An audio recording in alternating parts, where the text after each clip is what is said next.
at man måske gik i dybden med eller undersøgt grundene til selvmord. Og så bruge det som noget grundlag til forebyggelse. Til at kunne sætte rammerne for, hvordan forebyggelse skal se ud.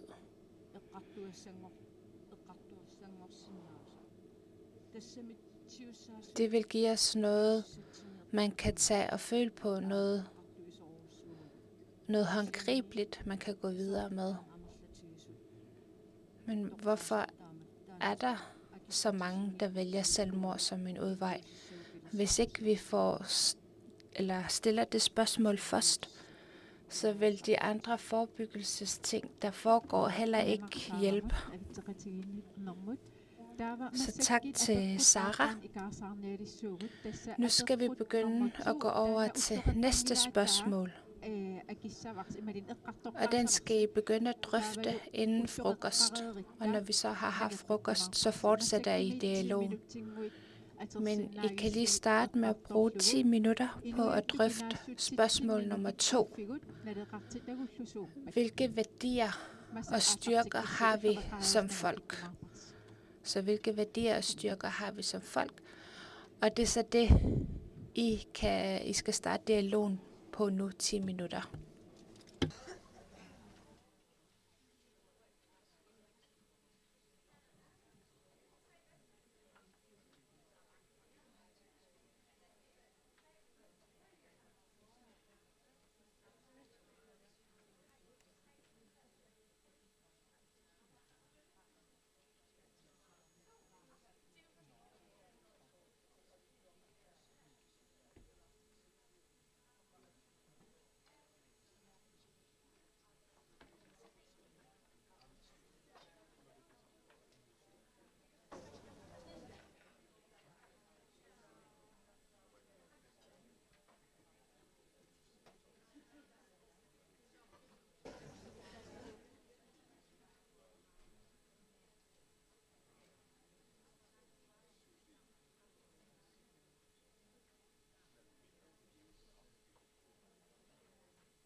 Akornusseqqilaalerparsi tassa piffissa ingerlapallattoriussuuva. Jeg forstyrrer jer lige igen.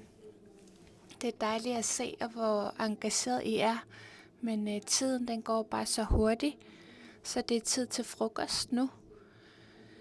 Og så kan I fortsætte jeres gruppedialog efter frokost, og så når I har fortsat gruppedialogen lidt efter frokost, så skal I finde de 3 vigtigste par bord igen.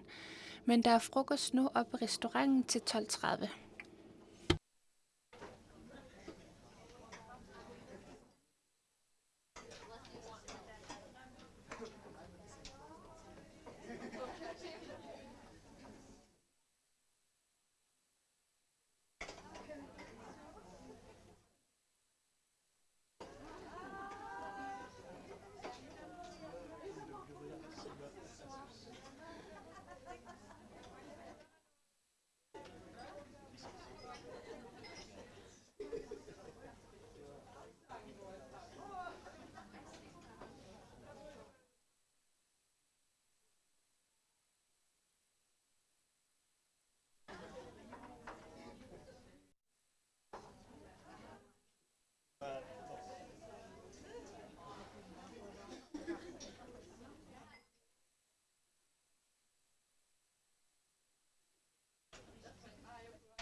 Slut.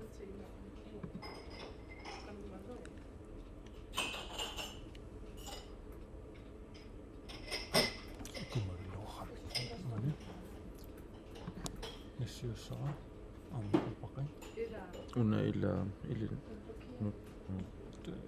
tuulun. Otossa tuuna imartu tolke.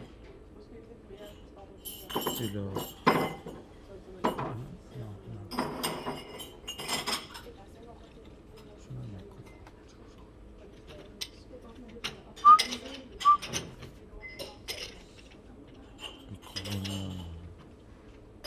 na imartu na kamera input siasta.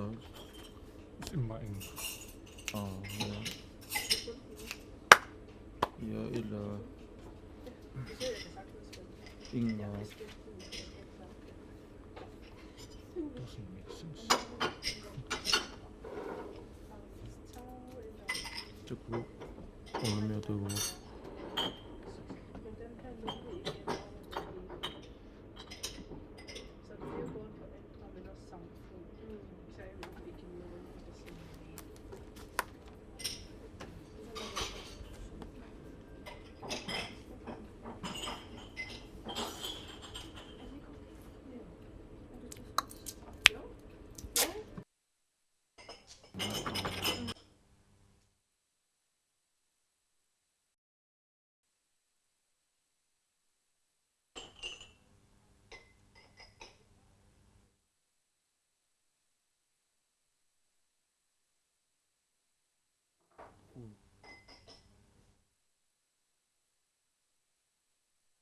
Simle.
Ja,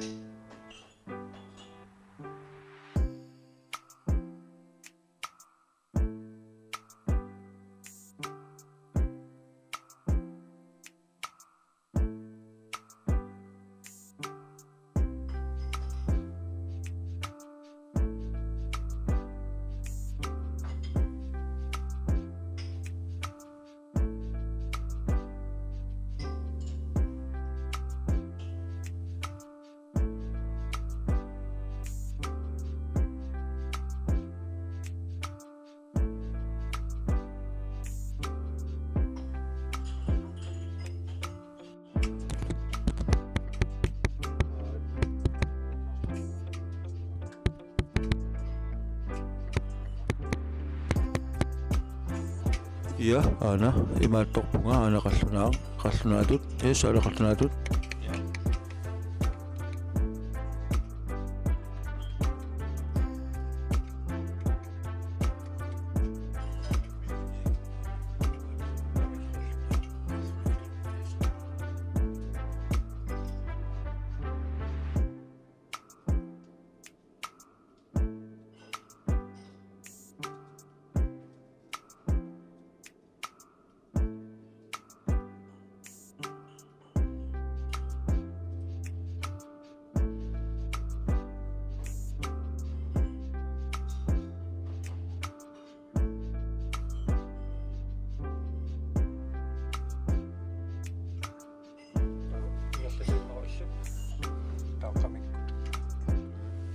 Under oversætter Ungnus rumlød.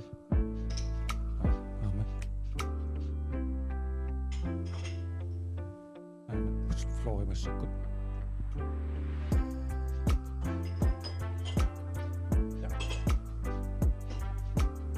Flore øje.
Levelliaruna.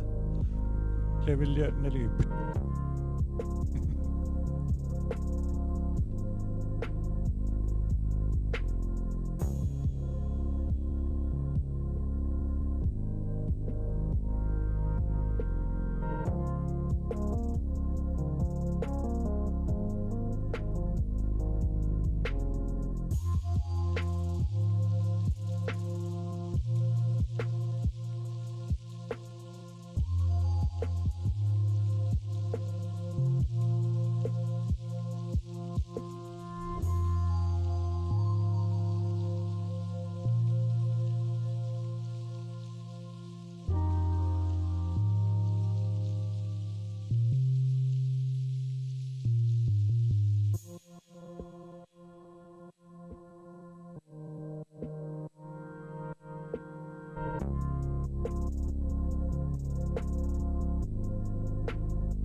Minuttit marleqaangiuppata aallarteqqissugut. Vi starter igen om 2 minutter.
Hallo, aallarteqqinnialissugut. Tassa ulloqeqqasiorerattamaan katersuuteqqippugut. Så skal vi til at starte op igen efter frokost. Vi vil starte her efter frokost med at fortsætte jeres gruppedialog i en halv time. Så det er fortsættelse af den dialog, I startede ved jeres bord inden frokost. På baggrund af spørgsmålet, hvilke styrker og værdier definerer os som folk. Og der skal I skrive jeres svar og tanker ned på post-its, og I fik 10 minutter.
Hallo.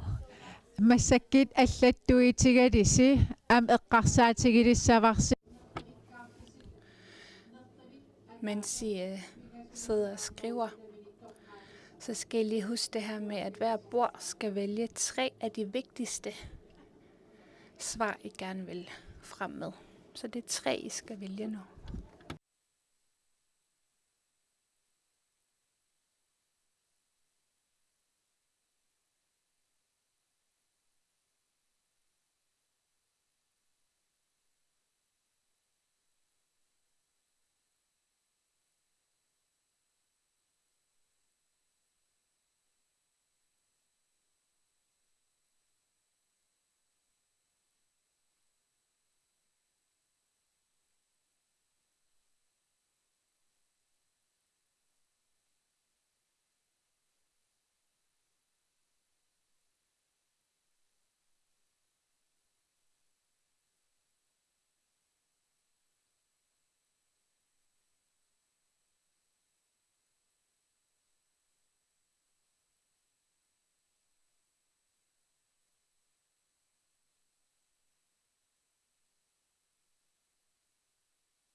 Ivana ingasunaan. Hvis der går Katersuk, No, okay.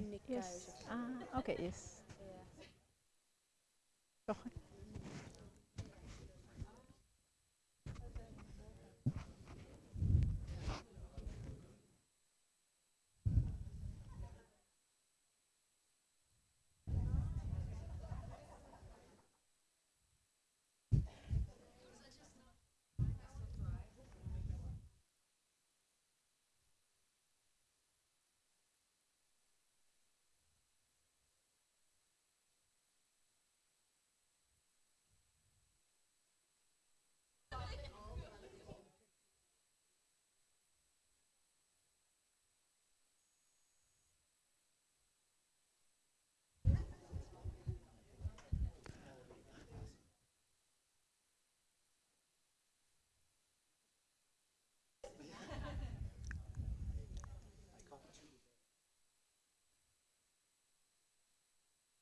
Soorlumi piareerrappassittusi nalungila taakku naleqartittat nukittuffiillu pingasuinnaa toqqarniassalli ajornakus. Det ser ud til, at I er ved at være klar igen, og jeg ved, at når det handler om styrker og værdier, så kan det være rigtig svært at kode det ned til at vælge kun 3, men jeg håber, at I har gjort. Og så vil jeg ligesom før gå rundt til de forskellige borde, hvor I så kan fremlægge og dele ud af de 3, I har valgt. Der er også flere af de post-its, I har skrevet i løbet af i dag, som er blevet hængt op på væggen. Og det er også noget, I har mulighed for at gå ud og få noget inspiration af og kigge lidt på.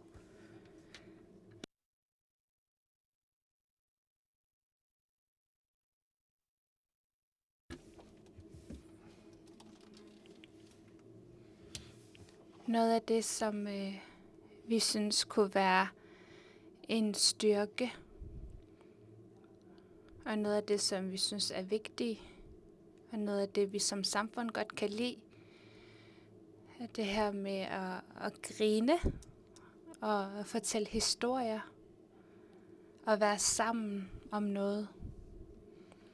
Nogle ting, vi kan være fælles om, for eksempel når solen kommer frem, nationaldagen, nogle sportsgrene, noget, der kan styrke os som samfund. Tak for det. Så vil jeg prøve at finde et bord, vi ikke har hørt fra før. Er der nogen af jer, der lige vil sige noget?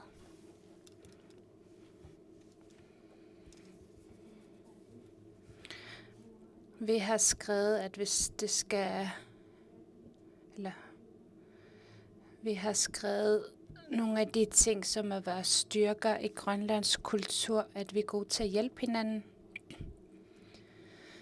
Vi er gode til at være sammen, fælles om noget. For eksempel, vi er sammen til fødselsdag, til nationaldagen. Vi er meget venlige og imødekommende.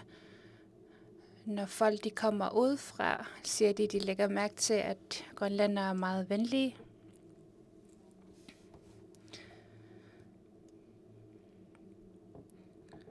Og grønlændere har også en bestemt sådan, personlighed.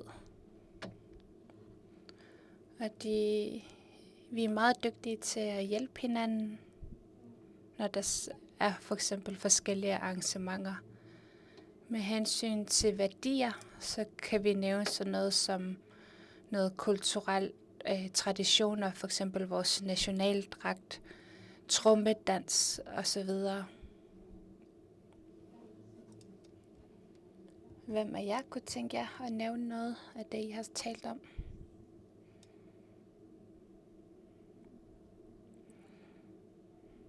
Jeg siger lige nogle af dem på dansk.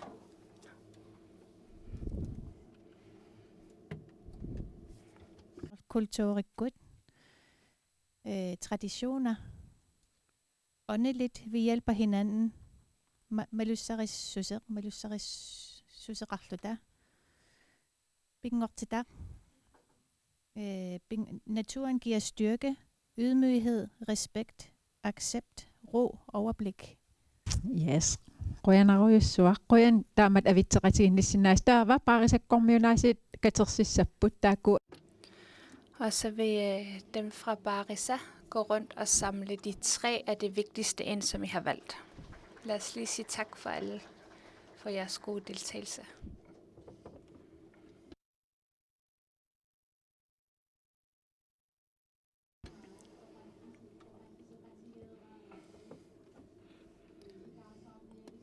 Nu har vi brugt det meste af formiddagen på noget gruppedialog, så derfor så skal vi have en overgang til de temaer, vi skal i gang med. Mette, hun vil lige få os lidt i gang, bevæge os lidt. Jeg ved ikke præcis, hvad hun vil gøre, men vi har i hvert fald brug for lige at bevæge os lidt, da vi har siddet noget meget. Og så resten af eftermiddagen vil vi høre nogle ekspertoplæg. Der vil være nogen fra politiet og fra andre steder, som vil holde nogle oplæg. Så når de lige er færdige med at samle de her papirer ind, så vil Mette lige køre lidt aktivitet for os.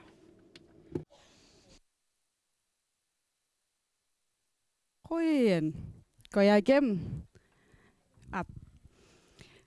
Uanga med Timia Trapunga.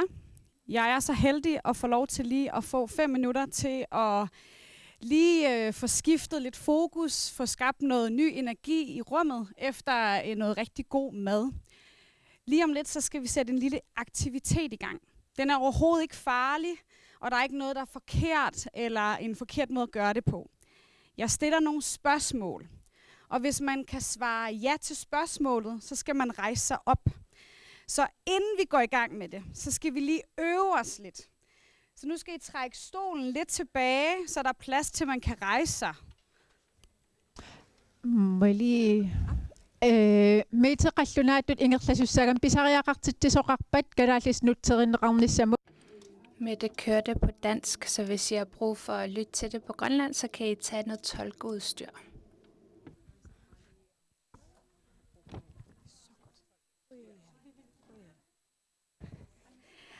Og for lige at være helt sikre på, at det virker, så synes jeg lige, at vi skal prøve en lille tester. Så nu stiller jeg et spørgsmål, og hvis man kan sige ja til spørgsmålet, så skal man rejse sig op. Hvis man ikke kan, så skal man blive siddende. Er alle mætte? Okay. Det er jeg meget glad for efter frokost. Nu, så må jeg godt sætte jer igen. Op. Kan man skrue mig mere op? Jeg kan også bare råbe højere. Abbi. Abdorrik. I kender konceptet. Vi prøver. Alle dem, som har glædet sig til dagen i dag. Yes! Nu alle dem, som har drukket mere end 2 kopper kaffe i dag.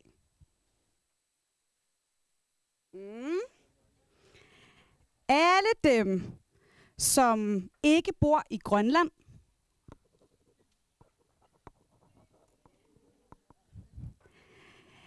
Alle dem, som er fra Avannaata Kommunia.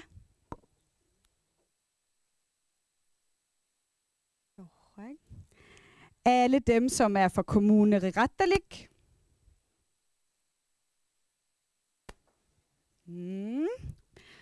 Alle dem, som er fra Rekradak Kommune, ja.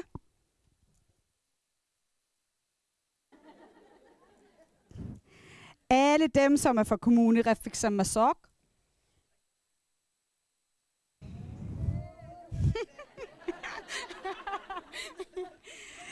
Alle dem, som er fra Kommune Gujaslek. Alle dem, som elsker at lave mad. Hey, hold op! Vi kan mange ting herinde, hva'? Alle dem, som foretrækker te frem for kaffe. Okay. Alle dem, som har børn.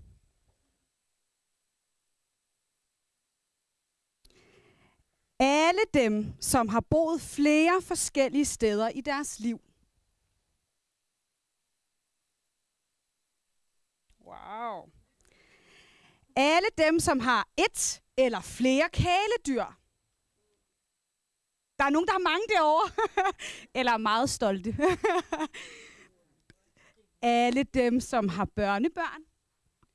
Og det er også sådan en ting, man skal være meget stolt over, når man rejser sig. Alle dem, som bedst kunne lide at lege udenfor som barn. Apropos naturen, hvad den ikke kan. Alle dem, som har søskende.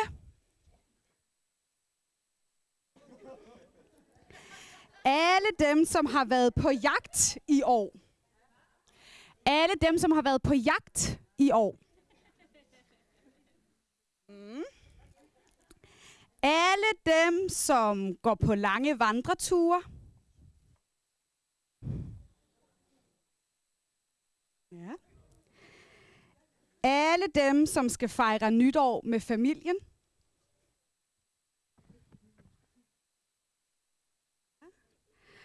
Alle dem, som har store juletraditioner. Jeg elsker, hvor hurtigt man kan rejse sig på den. Yes!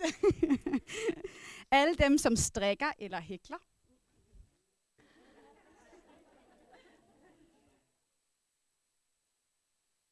Alle dem, som foretrækker at vaske op i stedet for at lave mad.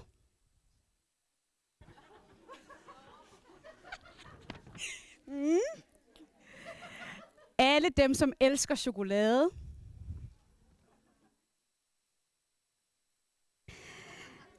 Alle dem, som ikke kan undvære kaffe en hel dag.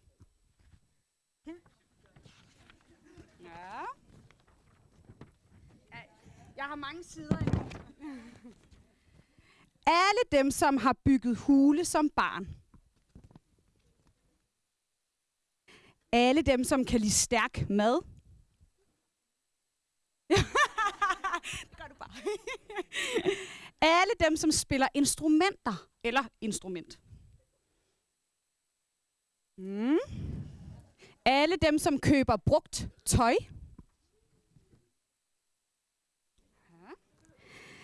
Alle dem, som træner i deres fritid.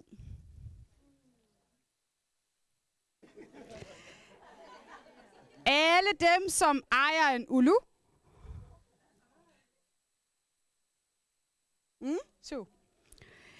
Alle dem, som foretrækker kage frem for is. Den er svær. Ja. Kan man lave en halv? Alle dem, som synger i badet. I badet, når de vasker hår. Alle dem, som synger i bilen. Det er de samme mennesker. Plus et ekstra. Alle dem, som er på dansegulvet, når de er til fest.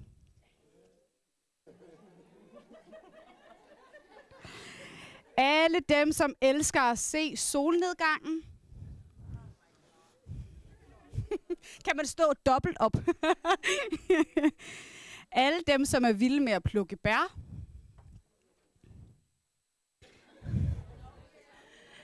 Alle dem, som har campet i telt som barn. Alle dem, der har svømmet i en sø. Alle dem, som har bygget en snemand inden for de sidste 5 år. Og alle dem, der ikke har kommet i gang. Alle dem, som elsker at stå tidligt op.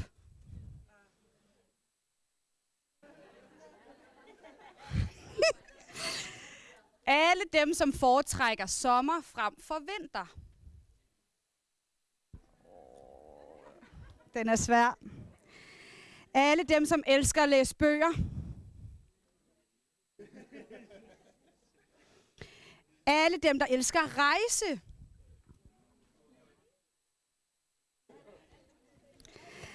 Alle dem, der elsker at danse. Det er nok også dem, der er på dansegulvet normalt. Alle dem, som elsker at spille brætspil. Alle dem, som elsker at bage. Alle dem, som elsker at være kreative. Der er mange, der bliver stående oppe hele tiden. Sidste side. Alle dem, som har stået for en kaffemik i år. Altså arrangeret en kaffemik. I er verdens sejeste mennesker, vil jeg lige sige. Alle dem, som har planter i hjemmet. Alle dem, som elsker at lave puslespil. Ja. Alle dem, der elsker at prøve nye opskrifter. Også modigt. Alle dem, der hører podcast. Alle dem, som har været til koncert i år.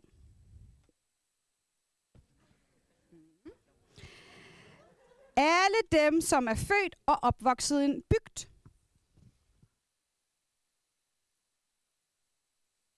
Begge dele. Eller en af dem.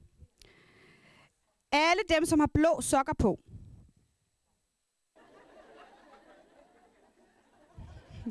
Hvad hvis man ikke har sokker på? Alle dem, som skal deltage i en julefrokost i år.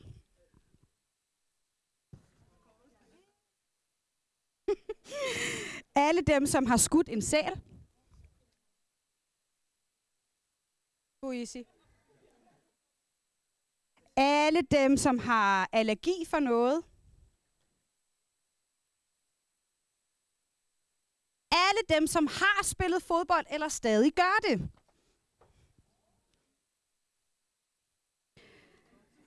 Alle dem, som har været med til at arrangere og hjulpet op omkring den her konference.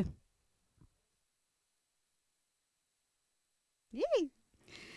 Alle dem, som har badet i havet, en elv eller en sø i dette år. Og det skal være i Grønland, vil jeg lige sige. Alt det andet tæller ikke. Okay. Alle dem, som cykler på arbejde.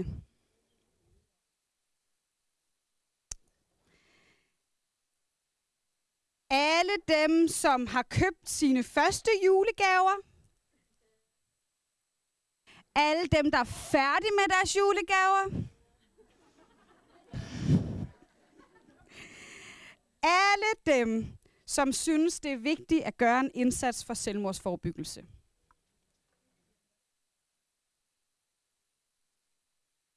Og alle dem, som glæder sig til resten af konferencen.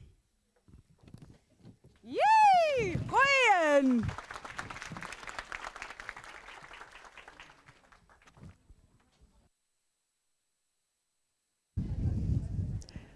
Med Royanak.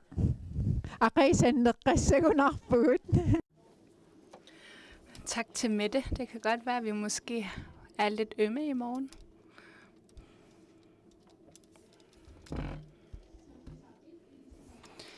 Vi skal til i gang med tema nummer 1, der handler om viden og erfaring.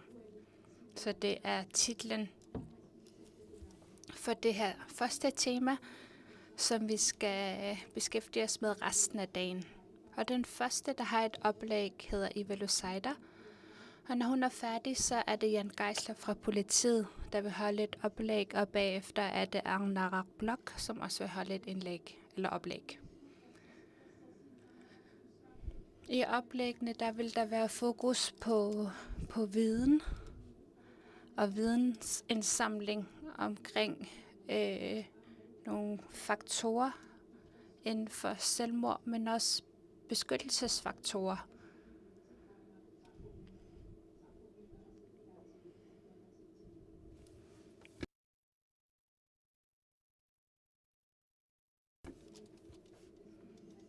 Så det er nogle ekspertoplæg, vi skal til at lytte til nu, som vil dele deres viden med os. Ivelu Seider er på barsel lige nu, men hun er i gang med en Ph.D., og da hun er på barsel, har hun lavet optagelse af sit oplæg til os. Efter hvert oplæg har I mulighed for at gå ind på Menti. Så tænker I måske, hvad er Mentimeter? Det kan godt være, det er noget nyt for de fleste. Men Mentimeter er egentlig bare den her QR-kode.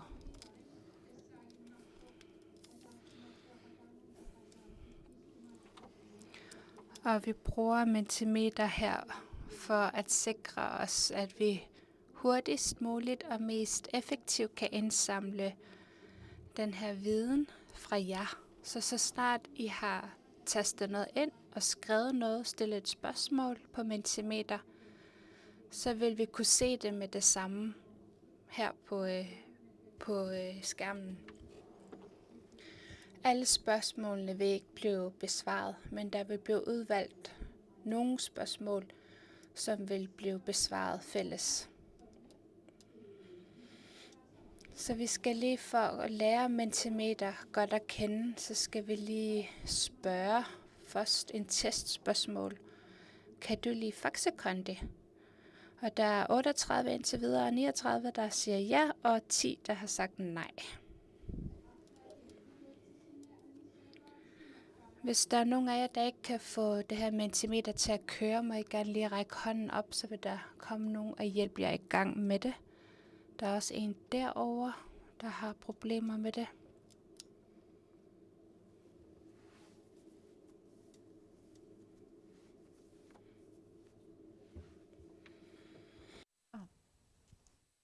Buddha, at der er så an ikke om.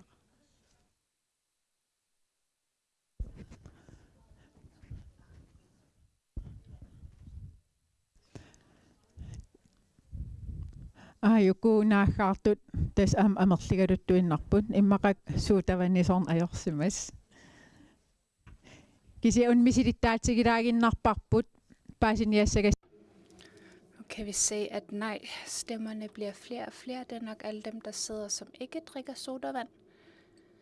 Men den her afstemning omkring Faxe Kondi, det er bare for, at vi lige kan prøve det af. Og alle kan lære Mentimeter. Som jeg har sagt, er hun i gang med sin Ph.D.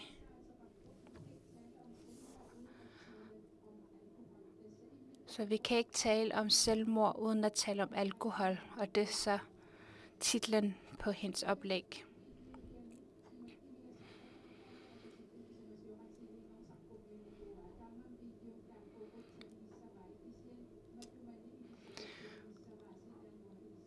Hun har lavet videoen i en anden sammenhæng, så der vil være, hun vil nævne nogle andre, men der har jeg lovet på hendes vegne at sige, at den er til jer, den her video.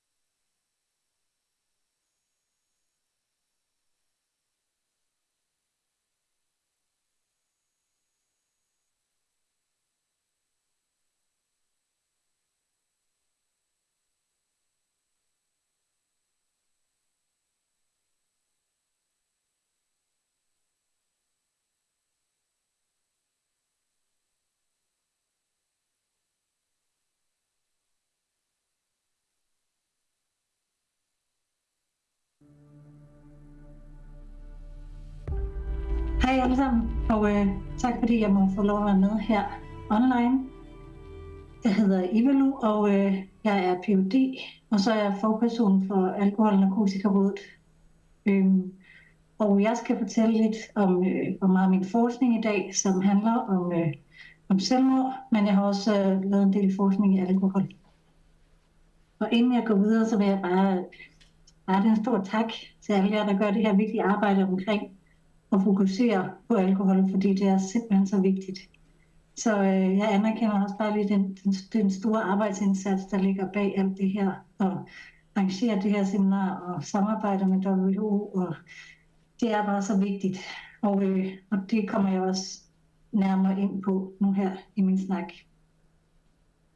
Og jeg må gøre mig opmærksom på, hvis der er noget med lyden, eller jeg kommer til at tale for hurtigt eller noget, fordi jeg kan ikke rigtig se jer. Så hvis der er et eller andet, så må jeg lige gøre opmærksom på det. Jeg skal tale lidt om, hvordan at alkohol og selvmord hænger sammen. Og vi ved jo godt alle sammen, at vi har haft en af de højeste selvmordsrater i verden i over 50 år. Og det er jo sådan det, man kan se på overfladen. Det er ligesom det tal, vi kender. Men hvis vi sådan skal dykke lidt nærmere ned i, hvorfor det så ser sådan ud, jamen, så er vi nødt til at gå lidt ind i en historisk kontekst. Og den historie hænger nemlig også rigtig meget sammen med alkohol. Det har jo allerede været adresseret lidt nu her, at vores høje selvmordsrate, den hænger helt klart sammen med nogle konsekvenser, der har været af en kolonihistorie. Vi ser det blandt mange folk, som har været koloniseret, at med kolonisering, der følger en række traumer. Man mister i høj grad sin kulturelle identitet og sin identitet. Og det har enormt stor betydning for unge mennesker, fordi de faktisk også ofte bruger deres kultur til ligesom at orientere sig i deres liv. Og det er en af de konsekvenser, vi tit ser af en kolonihistorie. Vi ser også, at de her svære opvækstvilkår er nogle konsekvenser af en kolonihistorie. Og det er ligesom det, der ligger forud for den graf, vi ser her. Så det skal I ligesom have i baghovedet. Det er ligesom noget, der er sket. Det er noget, der allerede ligger inden det her. Og så går vi ind i den postkoloniale periode, det jeg fokuserer på her nu. Det I ser her på grafen, det er selvmordsraten over en periode, der strækker sig over lidt over 100 år. Og en selvmordsrate er sådan et generisk tal, vi har for at kunne sammenligne selvmord på tværs af forskellige lande. Så det er noget med at se på antallet af selvmord per 100.000 personer i løbet af et år. I dag ligger selvmordsraten i Grønland omkring 81. Det vil sige, at vi så i absolutte tal oplever mellem 40 og 60 selvmord om året. Og hvis vi kigger på udviklingen af den her graf, jamen altså, så kan vi se, at i starten af perioden, der har vi ikke særlig mange selvmord. Det er ikke fordi, det er særligt udbredt.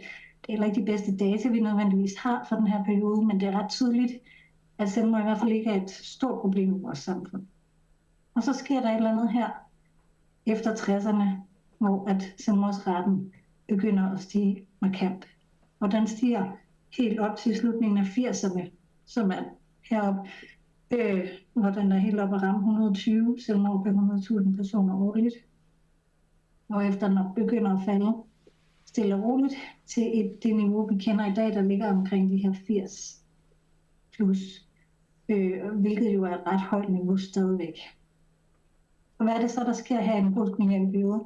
Jamen altså, Grønland har været hermetisk lukket for resten af verden under 2. verdenskrig, og man åbner op igen.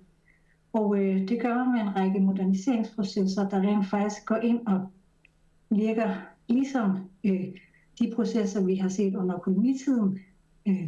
Nu går det bare endnu stærkere, så vi skruer ligesom op for hastigheden af de her konsekvenser af, at man på en eller anden måde får lavet rigtig meget om i sin kultur og i sin samfundsstruktur. Så det, der sker, det er jo, at man moderniserer Grønland efter dansk forbillede i høj grad. Mange mennesker går fra at leve sådan lidt mere traditionelt af fangst og fiskeri. Man bor i mindre samfund, og over meget, meget kort tid, så er der rigtig mange mennesker, der enten flytter eller bliver flyttet ind til byer. Man skal måske bo i en lejlighed. Man skal til at tjene penge på en anden måde, end man er vant til. Man skal forsørge sig selv på en anden måde. Al den viden, du har opbygget omkring natur og fangst for eksempel, den er måske lige pludselig ikke rigtig så meget værd længere. Din de unge og børn skal ligesom have en uddannelse på et andet sprog lige pludselig, fordi det er ligesom fremtiden. Det her, det går enormt stærkt, og det er jo en naturlig udvikling at modernisere sit samfund, men det her, det går rigtig, rigtig stærkt. Det sker jo en meget, meget kort årrække, og så sker det jo så også efter danske, kan man sige, standarder. Så det vil sige, det er to kulturer, der er meget forskellige, der på en eller anden måde clasher sammen her. Og det har altså en række konsekvenser. Og de konsekvenser, dem kan vi altså se, når vi begynder at kigge på, hvordan alkoholforbruget så ser ud. Så vi har mange mennesker, der på en eller anden måde bliver fanget i det her kultursammenstød. Den her hurtige modernisering. Vi har en tidligere kolonihistorie, der allerede har haft en betydning i form af traumer. Og hvis vi så kigger på den sorte kurve her, jamen så kan vi se, at det er indtag af alkohol fra 50'erne og til 2015.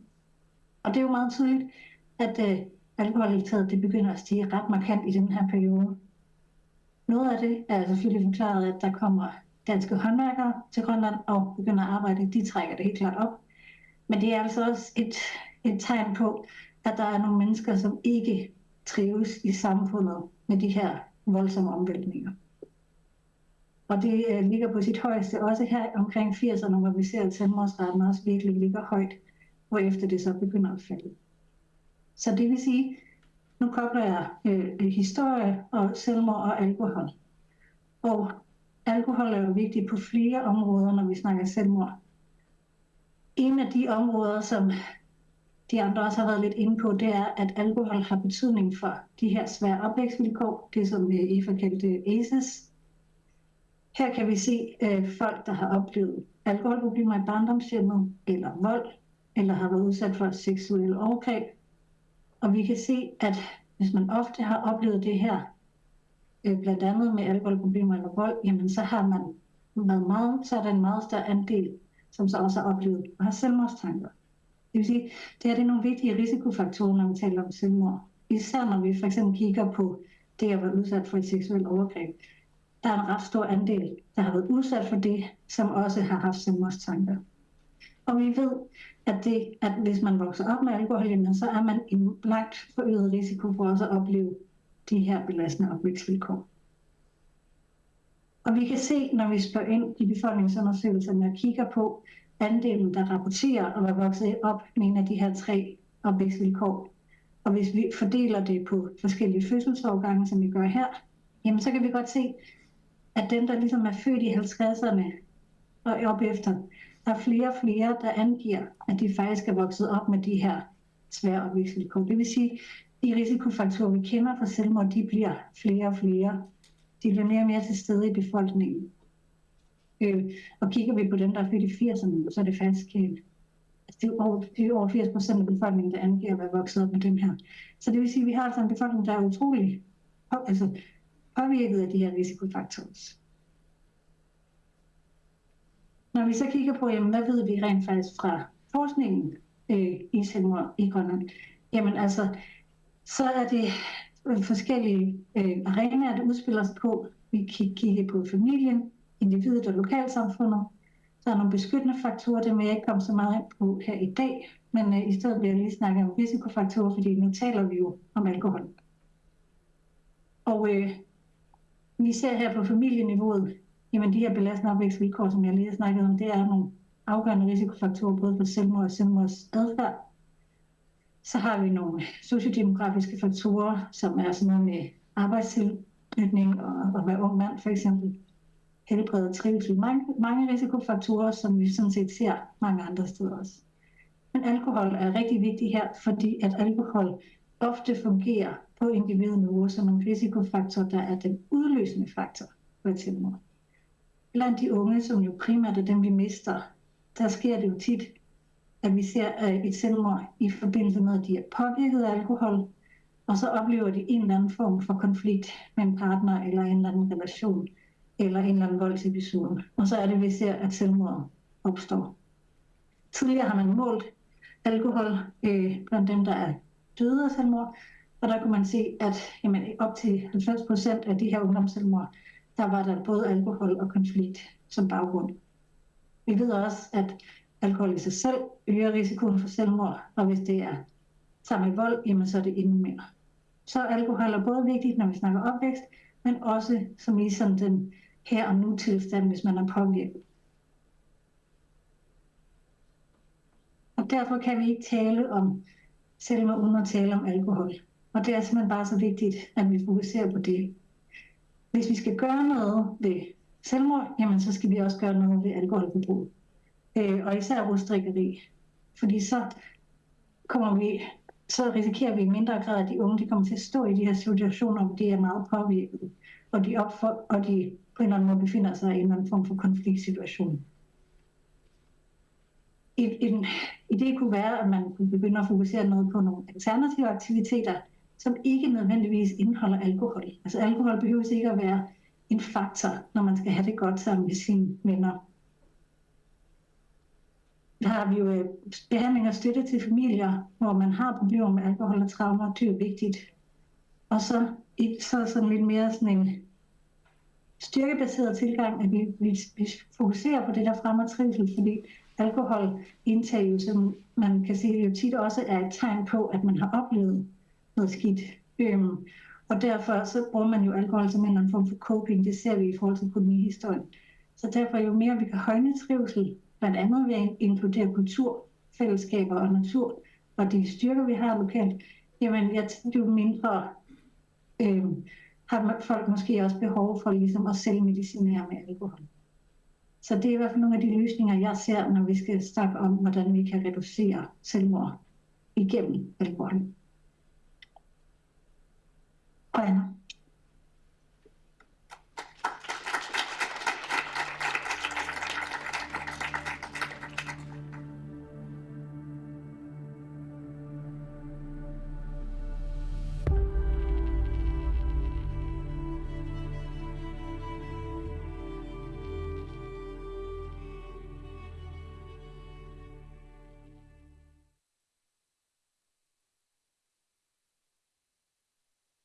Ja, hallo. Ivalo Saitlarimut, Royana. Vi siger mange tak til Ivalo. Nu er det muligt for jer at gå ind på Mentimeter.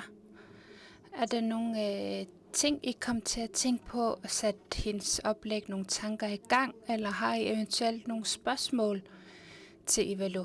Så I får lige 2 minutter til at skrive ind i Menti, og så vil vi tage noget af det op efter.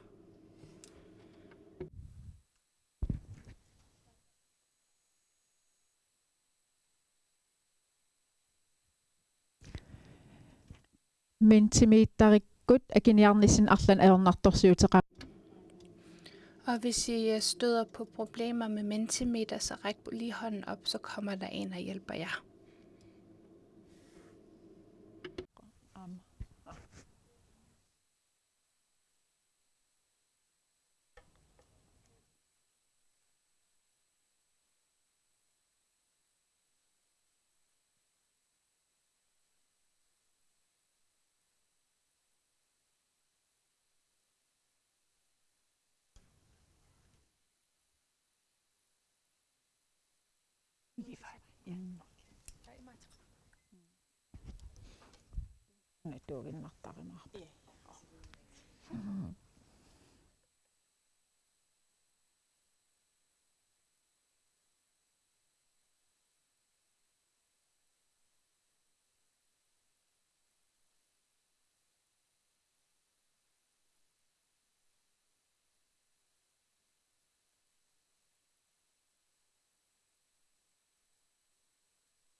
Driv på mig.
Yes. Qoyanaruissuaq.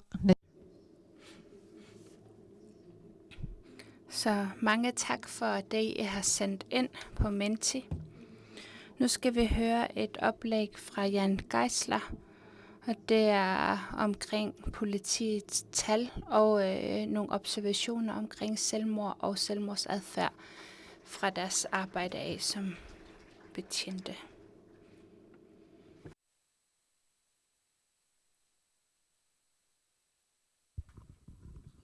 Hallo?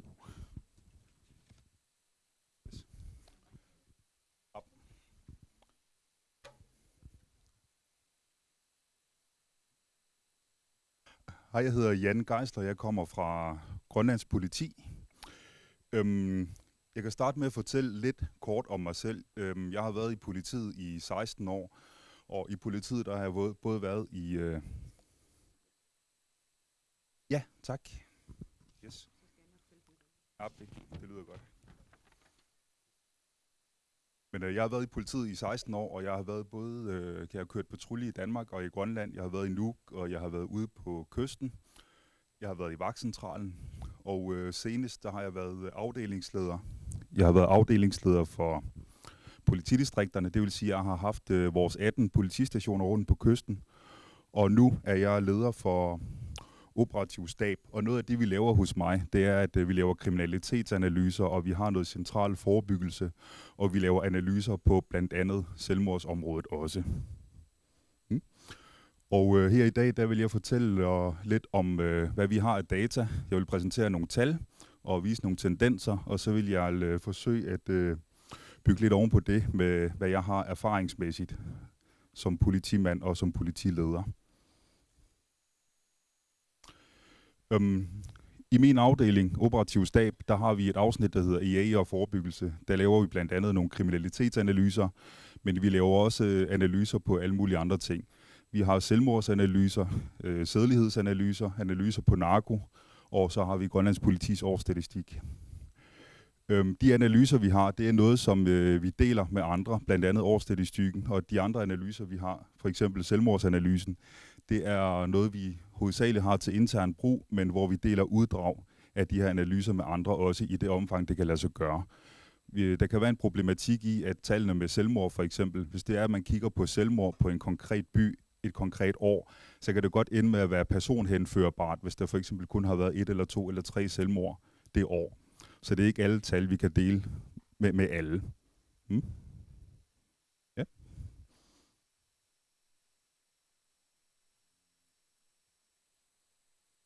Noget af det, vi har været rigtig glade for i politiet, og det er både ude på gaden, men også i vagtcentralen, det er for nogle år siden, så blev der lavet en vejledning til frontpersonel.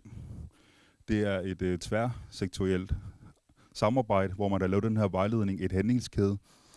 Og den er bestået både af en samtalemodel, når nu folk de ringer ind og så siger, at nu er de kede af det, eller de har overvejet at begå selvmord. Jamen, hvordan snakker vi med dem i det hele taget? Men det er også noget med, at man spørger ind til nogle konkrete ting, sådan så man kan vurdere, jamen, i hvor høj grad er vedkommende suicidal? Skal vi gøre noget nu? Skal vi have fat i sygehuset? Eller skal vi have fat i dosanger? Eller kan vi løse det her ved en samtale imellem os nu her? Og ud over det, så blev der også lavet et par handlingskæder. Det er jo både med, hvis der er fundet selvmordssted, hvad gør man så? Skal man have noget krisehjælp? Skal vi have etableret et eller andet, noget krise, noget fra kommunen, eller hvad gør vi? Men også selvmordsforsøg, hvem gør hvad? Og selvmordstrusler. Og som et eksempel, så kan I se heroppe ved et selvmord, hvad der egentlig bliver sat i værk. Der har været et selvmord. Hvad skal første vidne gøre? Hvad gør politiet? Hvad gør socialvagten og sundhedsvæsenet? Det er et konkret eksempel på selvmord bare, kan man sige. Og så kommer vi til vores tal. selvmordstrusler, der ligger vi temmelig højt. Desværre. Indtil videre i 2024, der har vi haft 1033 registrerede selvmordstrusler hos Grønlands politi. Og det vi ser, det er, at vi oplever selvmordstrusler. Det er folk, der truer med at begå selvmord, eller siger, at de har tænkt på at begå selvmord, fortæller det til andre, som så ringer ind til politiet. Dem ser vi rigtig, rigtig mange af. Så ser vi selvmordstrusler via blandt andet sociale medier, hvor folk de lægger noget op om, at nu er de kede af det og vil overveje at begå selvmord. Så får vi en anmeldelse om det. Og så får vi folk, der retter henvendelse til politiet, ringer til os, og så siger enten truer med, at nu begår jeg selvmord, eller også ringer de, fordi at de er kede af det, og ikke rigtig ved, hvem de ellers skal tage fat i, og så ringer de til os. Nu er det lidt, nu kan jeg selvfølgelig ikke stå og sige, hvorfor det er folk, de har de her selvmordstrusler, hvorfor de tænker på at begå selvmord, men erfaringsmæssigt, det jeg synes, jeg ser personligt, det er, at det er folk, som, det kan være folk, der er i samlivsvanskeligheder, samlivsproblemer, noget jalousi, noget sorg og noget vrede, hvor de er kommet ud i noget livslede på en eller anden måde. Det vi også ser, det er, at folk de kommer rigtig ofte ud i den her situation og kommer med selvmordstrusler i forbindelse med alkohol. Og så umiddelbart, det jeg ser, det er, at alkohol, det ser jeg som en katalysator for de her selvmordstrusler. Vi har desværre ikke nogen registreringspraksis for, hvor mange af de her selvmordstrusler, der er i ædru tilstand, og hvor mange der er alkohol indblandet. I forhold til antallet, så kan vi se, at vi ligger sådan ret stabilt. Den gule linje, det er i gennemsnittet for selvmordstrusler over de seneste par år, og de her bjælker, det er for 2024. I august, september og oktober, der ligger vi over gennemsnittet, men ellers så ligger vi cirka der, hvor vi har ligget de sidste par år. Ja. Man kan se, at selvmordstrusler, det fordeler sig på, at det er overvejende mænd, men nogenlunde lige fordelt 55 og 45%, og så er det temmelig meget i den her aldersgruppe fra 15 til 29-30 år. Det er der, hvor vi ser flest personer udtale selvmordstrusler.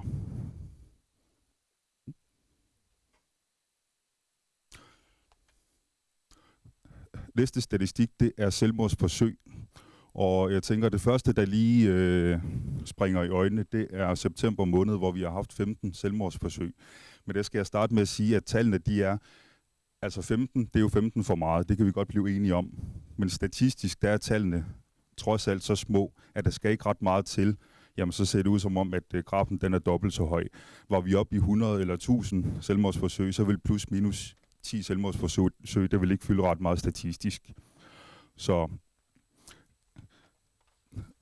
september, den virker alarmerende høj, men det kan være af statistiske årsager, den ser sådan ud. Det vi ser hos politiet, det er altså oftest så, at selvmordsforsøg, det er de hændelser, hvor vi vurderer, at der er lavet et kvalificeret selvmordsforsøg. Det kunne være, at folk de har taget piller, de har forsøgt at hænge sig, de har hoppet i vandet, og i nogle tilfælde, at de måske har prøvet at skyde sig. Og hvordan opdager vi så det hos politiet? Jamen det er oftest, at folk de enten melder det ind selv, at nu har jeg taget nogle piller, og nu begynder jeg at blive sløv, og jeg har ombestemt mig. Eller at de bliver fundet af nogen, hvor de måske lige er begyndt at hænge sig. Eller de har fortalt nogen om det, som så kommer og skal hjælpe dem, og så melder de så til politiet. Ja. Der kan selvfølgelig være et mørketal her. Det er de her anmeldelser, vi får ind. Og selvmordsforsøg, der har vi indtil videre fået 73 anmeldelser ind i 2024. Selvmord. Det her det er tallene fra 2023.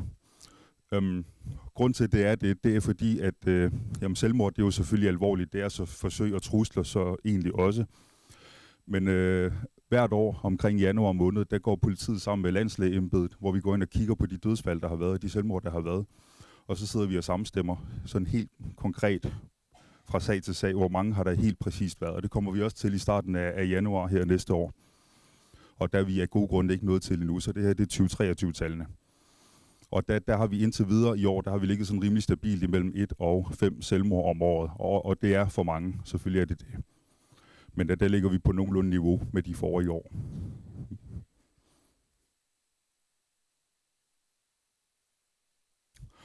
Og ved selvmord, til forskel fra selvmordstrusler blandt andet, så selvmord, der er det overvejende mænd, vi ser. Det er jo 3/4 eller mere, der er mænd. Og det er de fleste, de ligger i den her lidt yngre aldersgruppe mellem 15 og 30 år. Ellers så er det sådan rimelig jævnt fordelt deroppe af. Og den sidste slide, jeg har, det er antal selvmord 2023 per 1000 indbyggere. Og der kan man se, at der er nogle byer, der er højdespringere desværre. Og det er særligt, det er Dasiler, det er Bamiyut, de ligger højst, særligt Dasiler. Og så ligger Asiat, Qaddarswaq, Ummanak og Qanak også ret højt, og ellers dernede efter. Ja. Det var det, jeg havde fra Grønlands politi.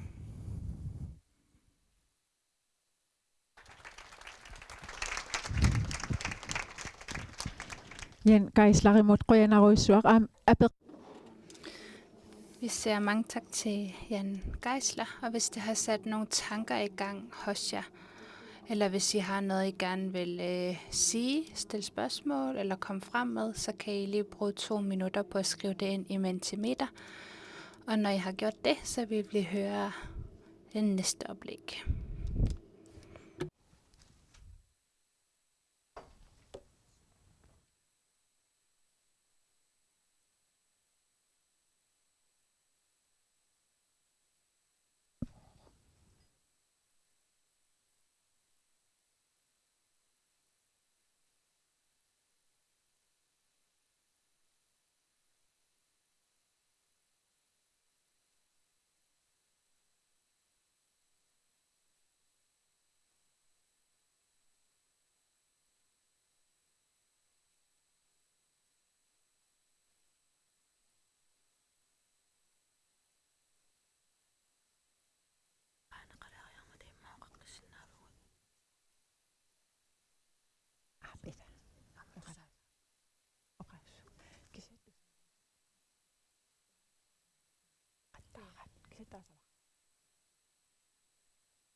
Slides. Yes, okay. Ja, toch dan ook als ik het zeg.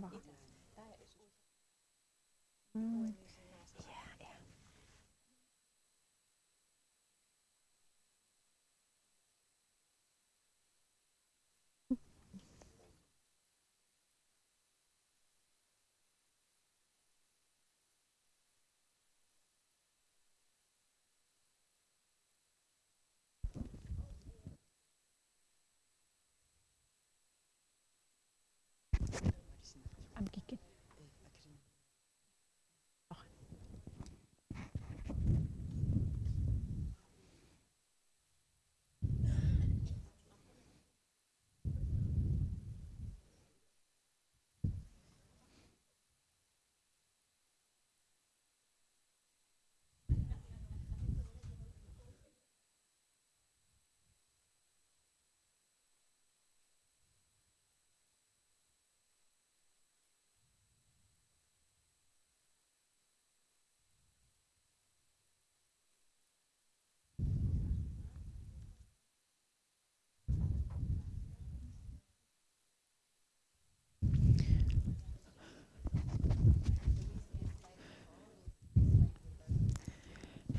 Ja, ingersaqqinnginnit sinni. Eqqaasi. Inden vi går videre, så vil jeg lige endnu en gang minde jer om, at vi har nogen klar. Hvis I skulle føle, at I bliver berørt på en eller anden måde, eller bare gerne vil have en at snakke med, så står der folk klar, I kan henvende jer til. Og hvis I ikke er her fysisk til stede, men følger med online, så har I mulighed for at ringe til Dusanger. Det oplæg, vi lige har lyttet til, er måske ikke så opmuntrende. Det var nogle triste tal. Og det oplæg, vi skal høre om nu, er blandt andet omkring beskyttende faktorer. Og der skal vi høre fra Arnarak. Og de her PowerPoint, som bliver vist, der skal jeg også lige nævne for jer, at det vil blive delt ud senere, så I har mulighed for at have de her informationer og forskellige tal.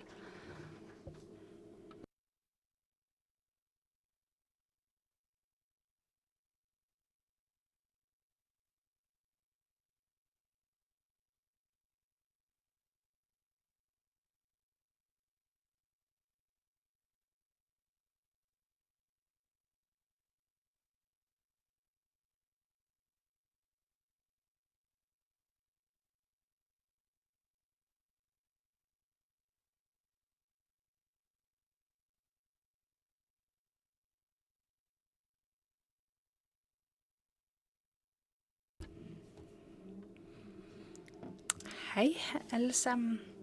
Jeg skal fremlægge på grønlandsk, og så vil jeg tale lidt langsommere, fordi der er tolkning på.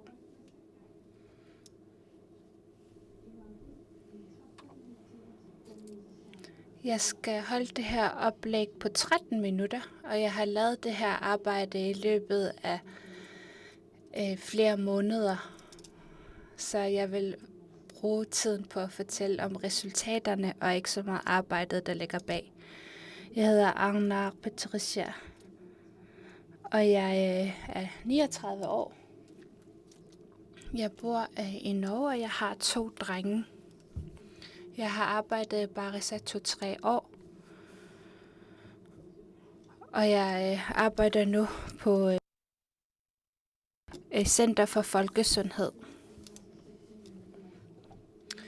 Os, der er studerende, Ph.D.-studerende, for at lave de her undersøgelser og projekter, der er der nogle penge, vi selv skal samle ind, og vi skal selv finde sponsorater, finde ud af, hvordan, og man ansøger, og man får afslag osv. Da jeg så skulle i gang med det her Ph.D.-projekt omkring unges fortællinger omkring selvmordsforsøg,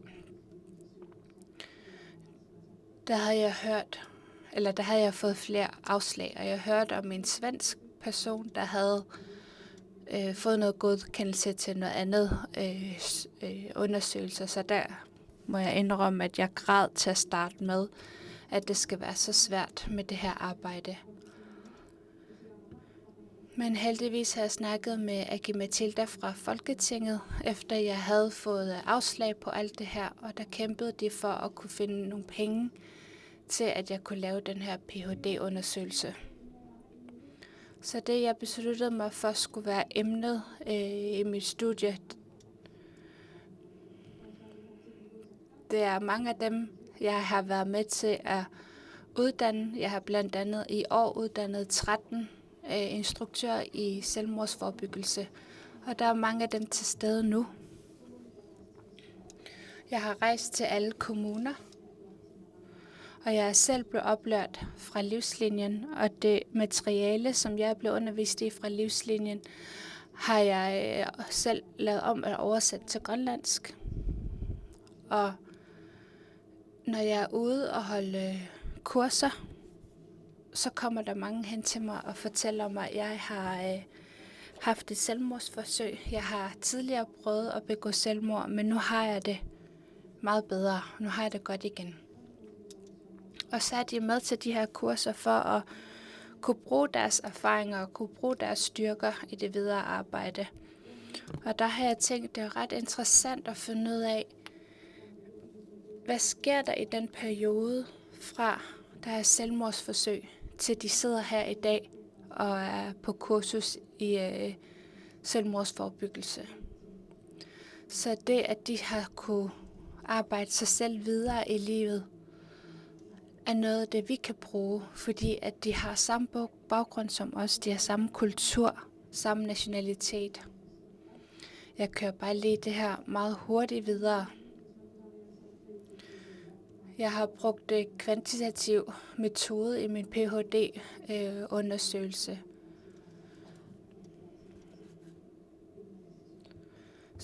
Og det er fordi, at vi ved, at det med overleveringer af historier er en del af vores kultur. Det gjorde fangerne før i tiden. For eksempel, at de har fortalt, hvor er fangstyrene henne i år, hvor kan vi finde det, osv.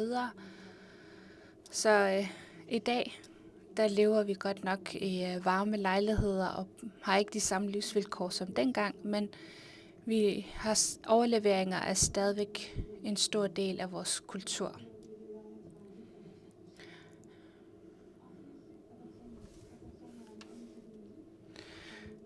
Jeg har spurgt 6 i den her pilotundersøgelse, og jeg har to af dem er også med her i dag, så dem vil jeg lige komme til at møde lige om lidt. Men når jeg talte med dem, så den først sådan her ud. Og bagefter, så blandede vi det hele. Og lige præcis hvad metoden indeholder og indbefatter, det vil jeg ikke komme ind på nu. Men det var på baggrund af den strategi, vi førte samtalen. Så de her historier blev skrevet ned, og det er omkring 100 sider, tror jeg er nået op på. Og når det var blevet skrevet ned på papir det hele, så kunne man se, hvad er mønstret, hvad hænger sammen, hvad er ikke kommet med, og hvad skal med. Så vi fandt et mønster, så kunne vi komme frem til klare resultater. Og det er de resultater, jeg så vil vise for jer nu. Af dem, som jeg snakkede med, der var der nogle nye ting, jeg fandt ud af.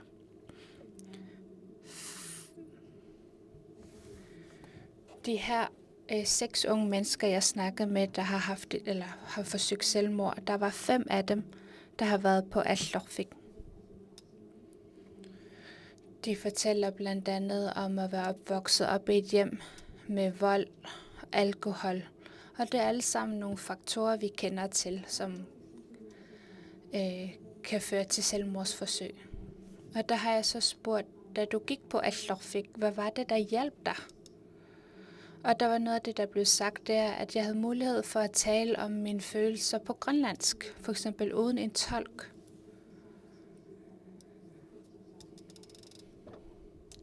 Der var en, der fortalte, at de sammen med behandleren havde skrevet alt ned i detaljer omkring deres følelser og tanker.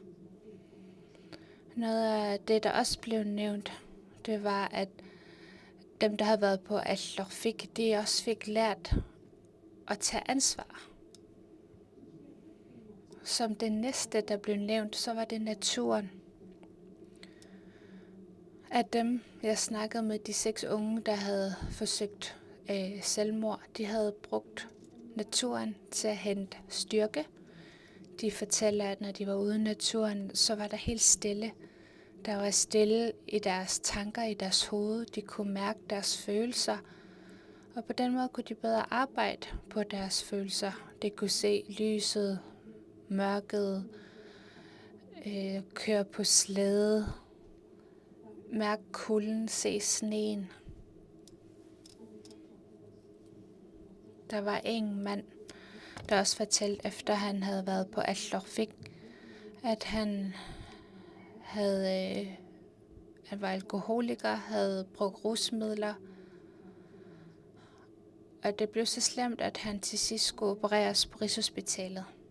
Da han så kom hjem, besluttede han, at nu er det nok. Nu vil jeg ikke mere det her liv. Så han valgte at stoppe alt det her med at ryge hash og drikke alkohol. Og der gik hans venner fra at være over 100 til at være 0. Han mistede alt, følte han. Han kom ud af den omgangskreds og de vaner, og begyndte at komme tættere på naturen. Han begyndte at få en hverdag som en fanger og fisker, og blev dygtigere til de ting. Og i den sammenhæng fik han også nye venner, som var fangere, og som kunne lære ham nogle færdigheder, han kunne bruge. I den forbindelse, der oplevede han også, at han kom tættere på sine egne børn. For det tredje blev en psykolog nævnt. Der var en af de unge, jeg snakkede med, der fortalte, at efter selvmordsforsøget vågnede vedkommende op på sygehuset og var i store smerter. Var i så store smerter, at de ikke kunne snakke. De var så kede af det og havde så ondt, at de ikke kunne snakke. Da vedkommende så vågnede, fik de skældt ud. Du ligger bare her og græder, og du græder så højt, at de andre ikke kan sove osv. Men så om natten, hvor der var stille, så kom rengøringsdamen på sygehuset hen til den unge pige, som havde forsøgt selvmord. Og så sagde hende den unge pige, at jeg har så ondt ind i, at jeg kan ikke snakke. Og så havde rengøringsdamen kommet med papir og kuglepen og sagt, skriv det ned, du føler, og så skal jeg nok læse det. Og den måske lille handling, gjorde, at hun følte pludselig, at hun kunne gøre noget. Senere begyndte hun til psykolog, og hun havde haft stor gavn af at gå til psykolog. Hun gik til Naja og kunne tale på grønlandsk med sin psykolog. Og så spurgte jeg, hvad er det præcis, du fik ud af at gå til psykolog ved Naja? Selvfølgelig er der mange områder, de har haft gavn af det. Men noget af det, de havde taget med sig, det var ikke at skubbe det tunge væk, ikke at skubbe det svære væk, men lære at finde ud af, hvordan man lever med det. Lære at finde ud af, hvordan man kan dæmpe det, blandt andet ved hjælp af meditation. For det fjerde, så var det terapi, og terapi kan være mange forskellige ting. Det kan blandt andet være psykolog. Der var en dreng, der var vokset op i Narsaq. Da han var 16 år, forsøgte han selvmord. Han havde boet i et hjem vokset op i et hjem med alkoholmisbrug. Til sidst var det så slemt, at han selv kom og sagde, jeg kan ikke bo hjemme længere. Og noget af det, han fortalte til mig, var, at han ikke havde fået hjælp. Han følte ikke, at der var nogen, der interesserede i ham, selvom han havde råbt på hjælp flere gange selv.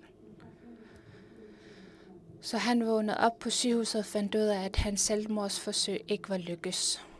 Han besluttede, at ikke ville bo ved sin mor længere, men ville flytte hjem til sin far i en bygd af Atliutubár.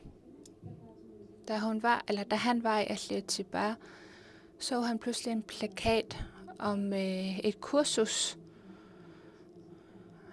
med en grønlandsdame, der rejste rundt, der var familieterapeut. Så var han med til det her kursus. Og første gang i sit liv fandt han ud af til det her kursus, hvad et traume er, og hvad det betyder at have traume. Og nu er han nået dertil i dag, hvor han havde så gavn af det kursus, at han ikke kan sige, eller at han kan sige, at han overhovedet ikke har selvmordstanker den dag i dag. Så jeg har sagt til Henriette og til Naja, mange tak, og ved I, hvor stor arbejde I har gjort. Efter jeg har snakket med de her unge mennesker, der har fortalt om deres erfaringer.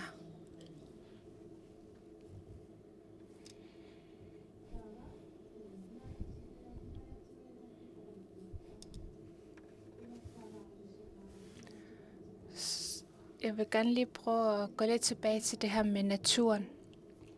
Da jeg var i Tasiilaq sammen med Britta og skulle lave kursus, der var der en dreng, som ikke ville fortælle mere, og han ville ikke rigtig noget mere. De kunne ikke få drengen til noget.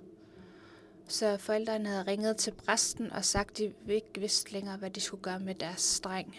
Så havde præsten sagt, han kan tage med mig i morgen. Jeg skal ud og på fangst i morgen, og så kan han tage med. Så dagen efter var ham drengen taget med præsten ud i jollen.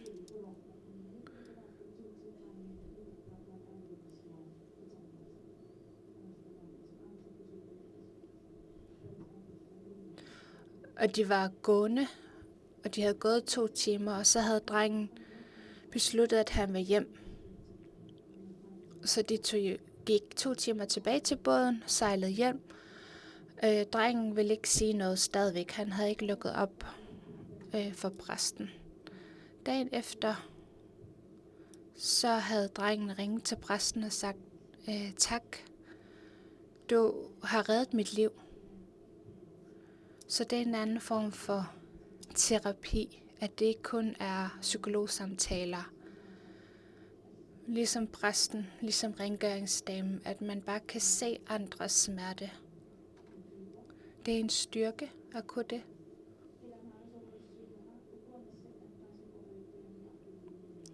Så de her historier, jeg har fortalt om, det er fra 6 forskellige personer. Og som sagt, så skal jeg i gang med mit rigtige projekt, og der er det 30 personer, jeg skal tale med. Og efter det, der håber jeg, at jeg vil kunne lave en dokumentar på baggrund af det.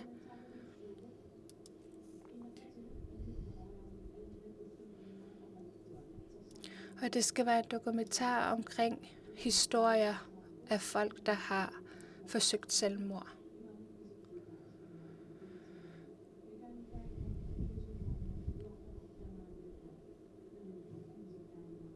Og jeg håber, jeg kan nå mennesker fra alle lag i samfundet. Og jeg plejer selv at sige, at en af de største helbredsproblemer, som fra et samfund vi har, det er selvmord og selvmordsforsøg. Så derfor er det så vigtigt, at vi støtter op om hinanden. Og når jeg er ude og holder kurser for folk, og også bare fra i formiddags til i dag, når man sidder og lytter, så er det mit indtryk, at der er kæmpe kræfter til stede. Og der er masser af kompetente og dygtige mennesker til stede, men hvis vi skal løfte det her sammen, så har vi brug for, at politikerne giver jer det økonomiske, I har behov for. Og jeg ved, at jeg allerede har brugt min tid, men Lars og Malina, hvis I lige kunne komme herop, det er nogle af dem, jeg blandt andet har interviewet til mit projekt her. Og jeg synes lige, I skal vise, hvor modige det er ved lige at klappe af dem.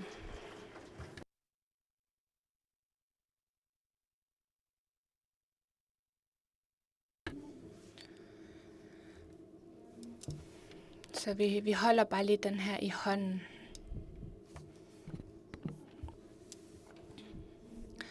Først så starter vi lige med damerne.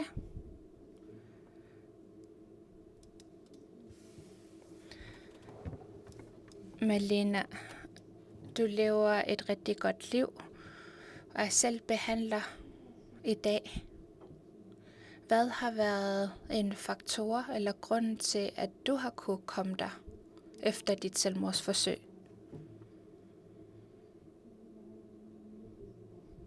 Noget af det, som har hjulpet mig, er faktisk noget af det, der skete før mit selvmordsforsøg.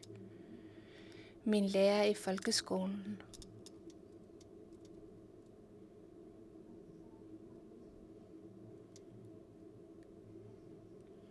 Har været med til at styrke mig. Har hjulpet mig til at kunne tænke anderledes, og hun har bare altid vist så meget tro på mig og stole så meget på mig. Hun hedder Margrethe Grønvold, og I skal huske hendes navn. Jeg vil bare nævne hendes navn, fordi hun betyder så meget for mig.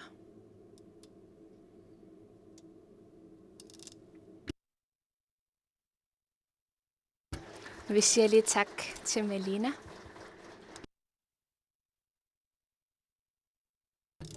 Jeg hedder Lars. Det her med at tage ansvar, det er noget af det, jeg har lært. Jeg har 5 børn nu og en kone. Nogle af de ting, der skete, da jeg var ung, gjorde, at jeg gerne ville prøve at tage noget mere ansvar i mit liv, da jeg var yngre. Og derfor valgte jeg at gå til Athlorfik. Jeg har fundet ud af, at hvis jeg skal arbejde med mig selv, så starter det også ved mig selv. Hvis noget skal ske i mit liv, hvis der skal være nogle forandringer, så ligger den ved mig. Det er ikke afhængigt af andre. Ansvaret ligger ved dig og mig.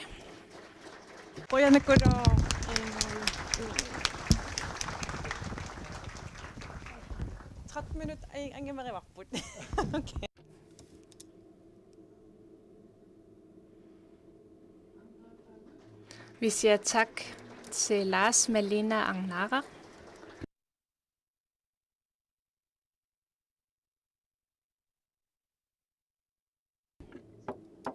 Det er nogle meget rørende beretninger. Og altså inden vi lige går videre, så holder vi 5 minutters pause, og der er lidt forfriskninger inde ved siden af. Hvis ikke I har tolkeudstyr og har brug for det, så kan I tage det i pausen, fordi næste oplæg efter pausen 14:10 vil være på engelsk.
Messailla.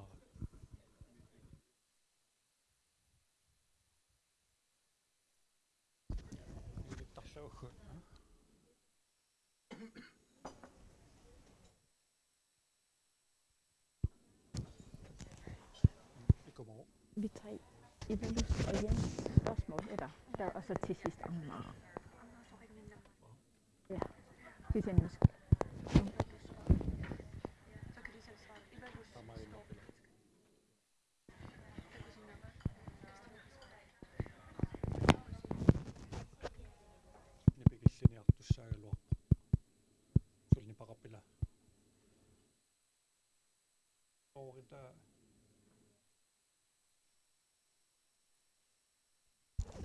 Christian ikke simmer.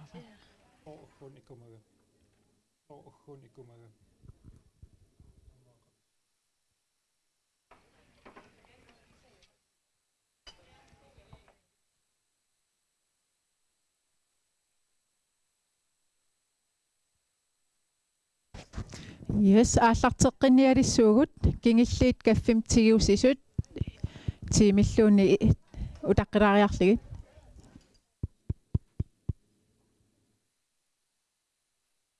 Underbyggessagunaren somehow.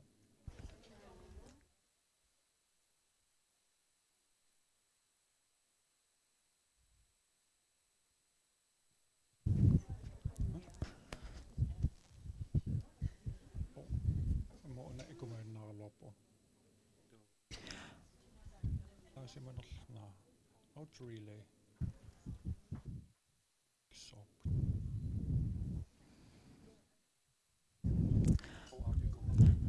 Yes,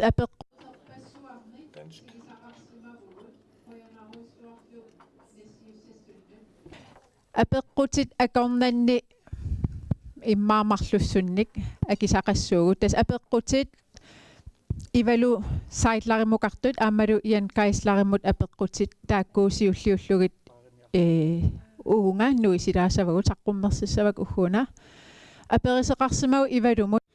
Så til Ivalo er der nogen, der har spurgt, hvad kan vi gøre med hensyn til begrænsninger omkring alkohol? Og der vil jeg svare den på dansk. Huske, at det ikke er kun den enkeltes ansvar. Vi har fået god input fra WHO om, at vi som samfund skal arbejde med at sikre høje priser på alkohol, begrænse tilgængeligheden og lave strenge regler for alkoholreklamer. Ved at indføre sådan tiltag vil det generelle brug af alkohol falde, og det vil også hjælpe den enkelte til at sætte grænser.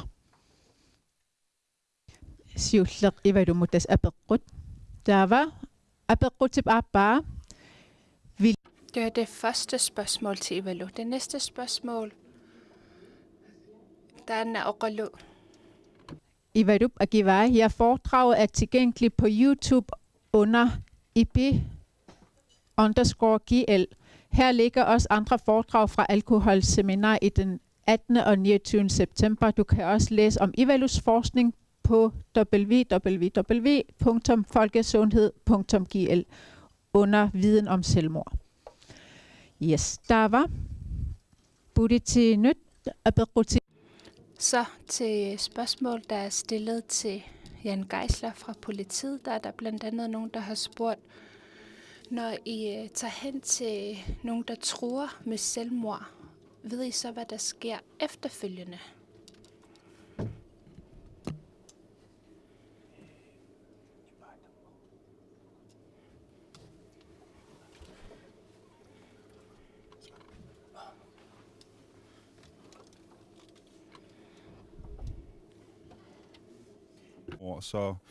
Så den der handlingskæde, som jeg viste under min præsentation, der går vi jo ind og vurderer, jamen er vi sådan konkret suicidale nu? Er vi bekymrede for, at folk de begår selvmord, hvis vi nu kører fra stedet igen? Så kan det godt være, altså i yderste konsekvens, så kan det godt være nødvendigt med en tvangsindlæggelse nede på sygehuset, hvis vi er bekymrede for, at ham eller hende begår selvmord, hvis vi kører nu her. Og derudover, så kan det godt være, at vedkommende har behov for en samtale nede på det lokale sygehus, eller de gerne vil stilles i forbindelse med Dusanger for eksempel. Og nogle gange så er det oftest tilstrækkeligt, at de får en god snak med ham eller hende, der sidder i vagtcentralen, eller politibetjenten, der er ude hos borgeren her. At vi snakker med dem der, så føler de sig hørt, og så får de noget god vejledning. Så nogle gange så allerede der, så bliver det meget bedre, og de får det egentlig godt igen, kan man sige. Eller de får nogle værktøjer, og de føler, at de bliver hørt, og at vi så kan komme videre derfra. Yes, Røyanak. Der var abedrut abba. Har politiet tænkt sig at ændre omkring dataindsamling med hensyn til trusler om selvmord, der er forbundet med alkohol, så vi kan få bedre data på området? Ja, vi er ved at overveje det lige nu, om hvad vi har af tekniske muligheder, om det overhovedet kan lade sig gøre, at vi skal have praksis ind. Fordi hvad er det, vi vil vide? Er det sagens person? Er sagens person spirituspåvirket? Har man fået et glas vin? Er man meget beruset? Hvor er vi henne? Er det i et drikkelag af folk omkring spirituspåvirket? Der er nogle ting, der skal afklares, men vi er ved at overveje, om det er en mulighed, og om ikke det er noget, vi skal have en eller anden form for registreringspraksis omkring det. Også i forhold til, at der er så stor fokus nu på det her med, jamen, hvor stor en... hvor meget gør alkohol egentlig i de her sager om både husspektakler og vold og selvmord og selvmordstrusler og alle de andre ting. Så det er en meget relevant ting at kigge ind i. Så jo, det er noget, vi overvejer lige nu. Yes, Jenny må amrøje der var. Og vi siger mange tak til Jan. Og så har jeg også mulighed for at sende nogle ting ind eller spørgsmål til Agnars oplæg, inden vi skal høre fra dem fra Nunavut.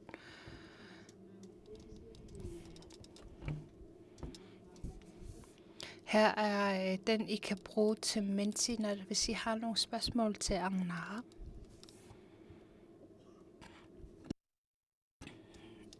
Jeg havde et spørgsmål til politiet, men den er ikke blevet vist. Der er rigtig mange spørgsmål til politiet. Måske næsten 200. Så vi har bare valgt nogle tilfældige.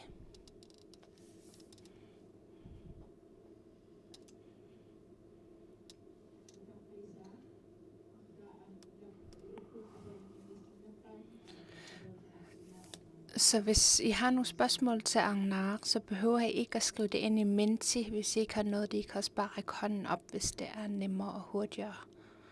Så hvis der er nogle spørgsmål eller kommentarer til Agnar,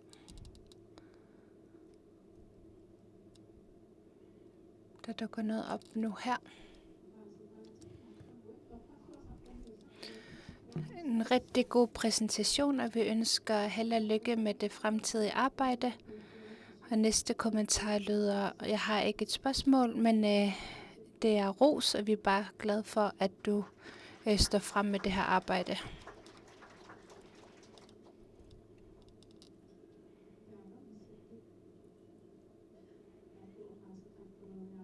Så nu hvor vi lige har været i gang med de her forskellige kommentarer, så skal vi videre til et engelsk oplæg. Og hvis I har brug for tolkning fra engelsk til dansk eller fra engelsk til grønlandsk, så er der mulighed for det. Så vi har inviteret dem her til det her seminar, så vi kan høre om deres erfaringer. Så de har blandt andet brugt naturen i deres behandlingsform.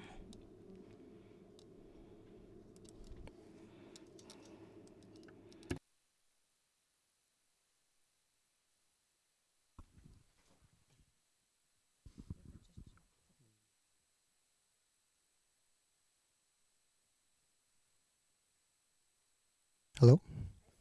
Hej. Virker oversættelsen?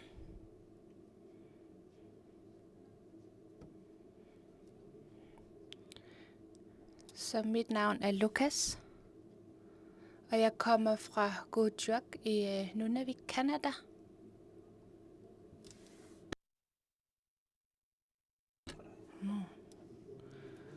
Jeg er født i Kuujjuaq, og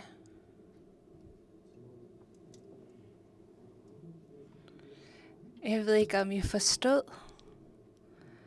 men noget af det, jeg sagde, det er, at jeg føler mig meget velkommen, da jeg kom her fra Canada. Det var en lang tur, jeg har taget.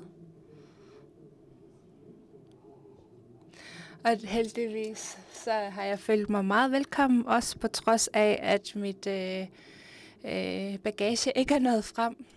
Så jeg brugte frokostpausen til lige hurtigt at kunne købe noget nyt tøj. Så jeg arbejder for en organisation, der arbejder på behandling, der er baseret på naturen. Og det første, jeg gerne lige vil, det er at vise jer en video, og så vil jeg holde et oplæg bagefter.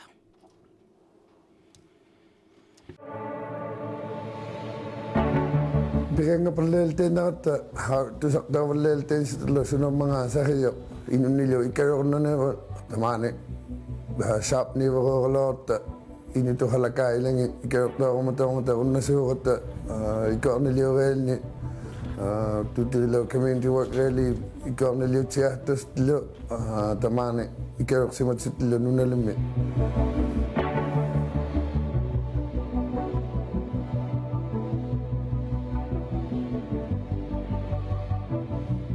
Cikata seorang nolong na sudah mahal sudah tutus lekat sudah lekat ini lekat seorang lekat ikan terkecil le.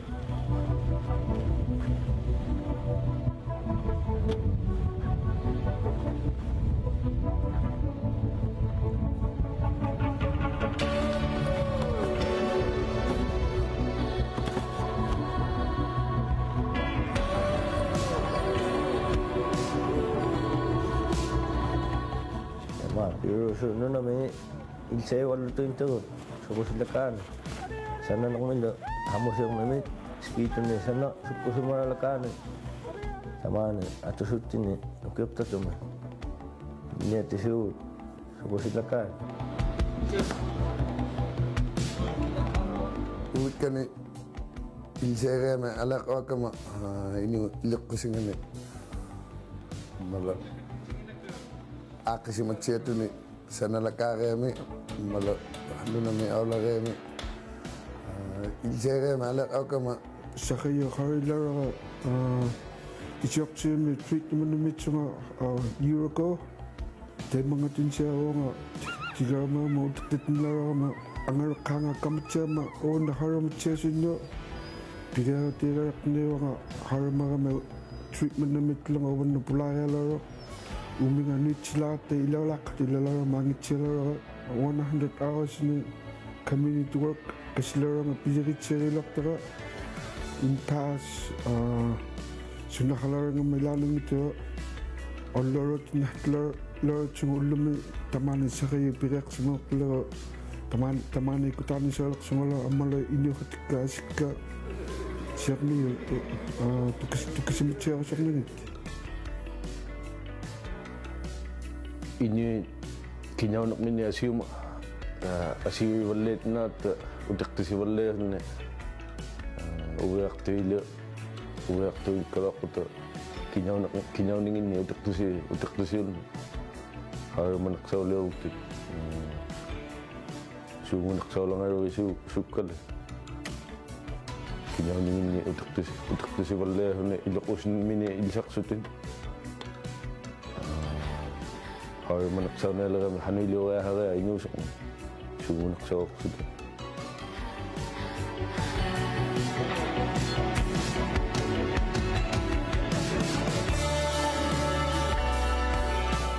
Tamane purung teme kika kalalt nito anara makait tacha ta malana tito.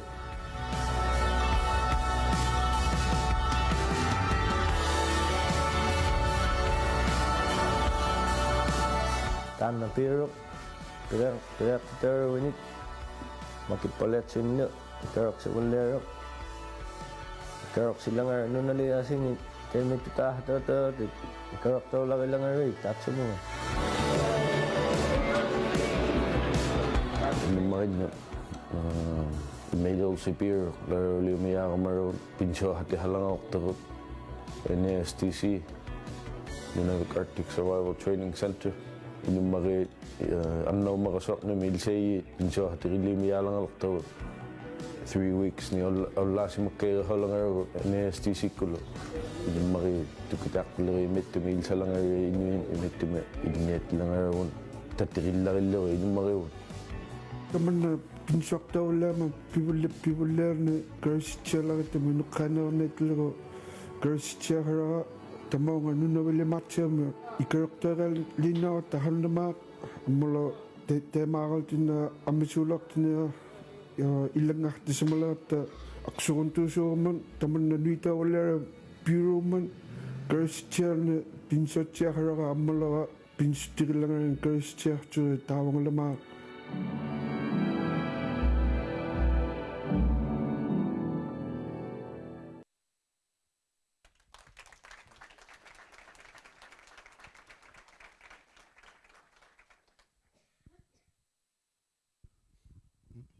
Hello?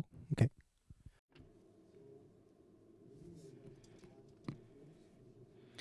Så den video, I lige har set, det var baseret på det første hold, vi havde. Og det hold startede med det program lang tid før jeg kom ind i det. Så det var det første hold, vi havde.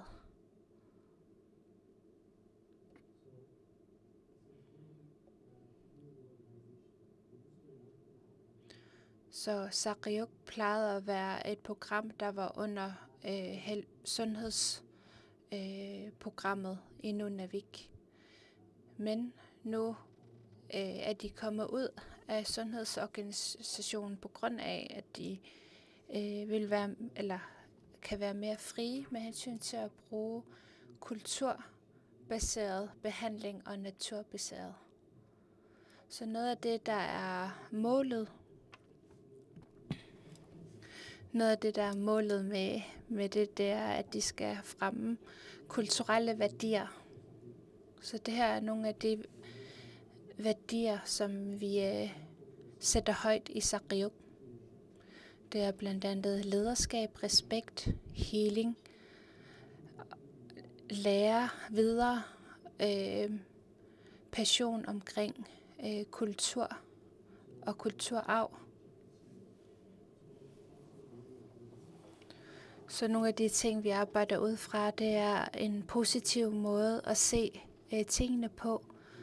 Bruge forskellige aktiviteter for at løfte selvværd. Også undervise i inuit-kultur. Og noget af det, vi håber, vi kan arbejde eller forebygge, det er blandt andet indlæggelser og også selvmord i sidste ende. Så vi er lige blevet en selvstændig organisation, så vores organisationsplan er ikke så avanceret endnu. Vi har en leder, og vi har online koordinator, som tager sig af, eller har ansvaret for al online undervisning til de mere afsidesliggende bygder og byer.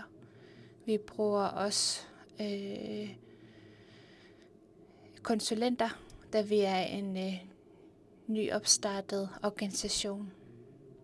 Men alle de her stillinger, vi har i Sariuk, der er 91% af dem inuitter. Så vi har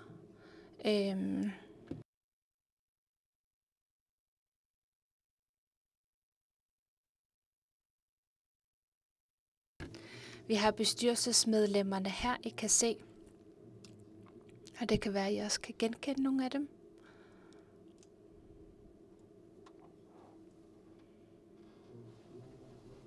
Så noget af det med hensyn til naturprogrammet, den er baseret på, at mænd og kvinder fra deres egne samfund skal lære andre inuitter op. Så det er oplæring af inuitter.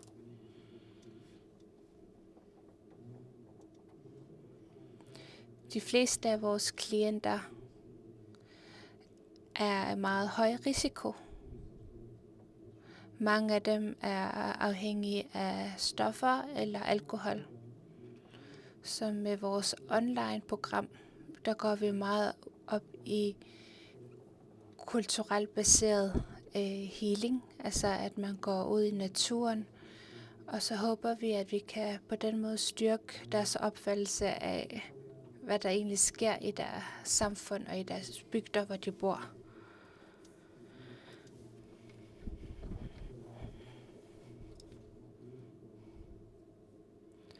Så noget af det, som vi også fokuserer på, det er, at vi vælger de klienter eller mennesker, som måske på grund af fattigdom ikke selv vil kunne have råd eller mulighed til at tage ud i naturen.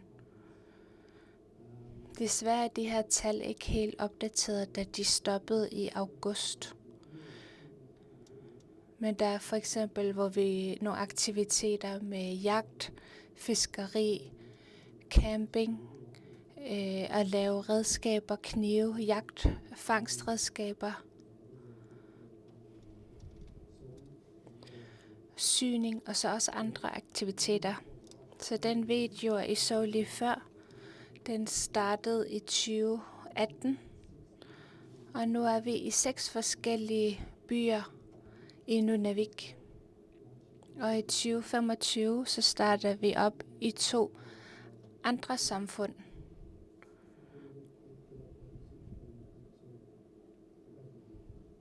Så hvis I ikke ved, hvor de her steder ligger, så kan I google dem, hvis I har lyst.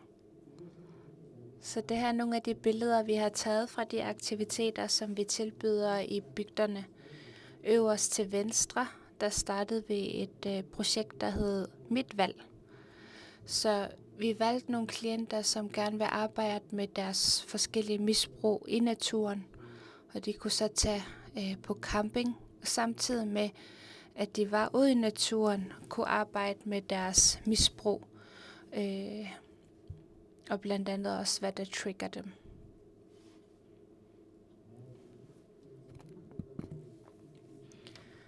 Et andet program, vi kører, hedder MIT. At det er et mobilt hold, der kan udføre interventioner.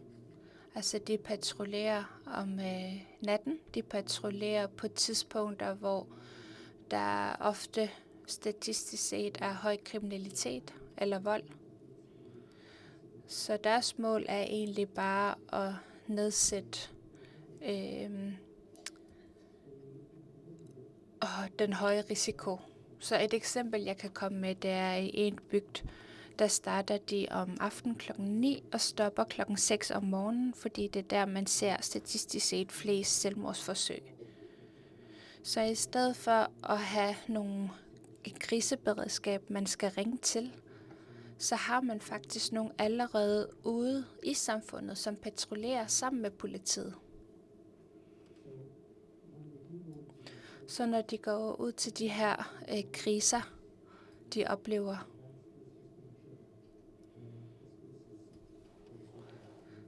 så politiet er egentlig bare til stede for at sikre sig, at situationen er sikker nok for de medarbejdere, socialrådgivere blandt andet, der skal snakke med vedkommende, der er selvmordstruet.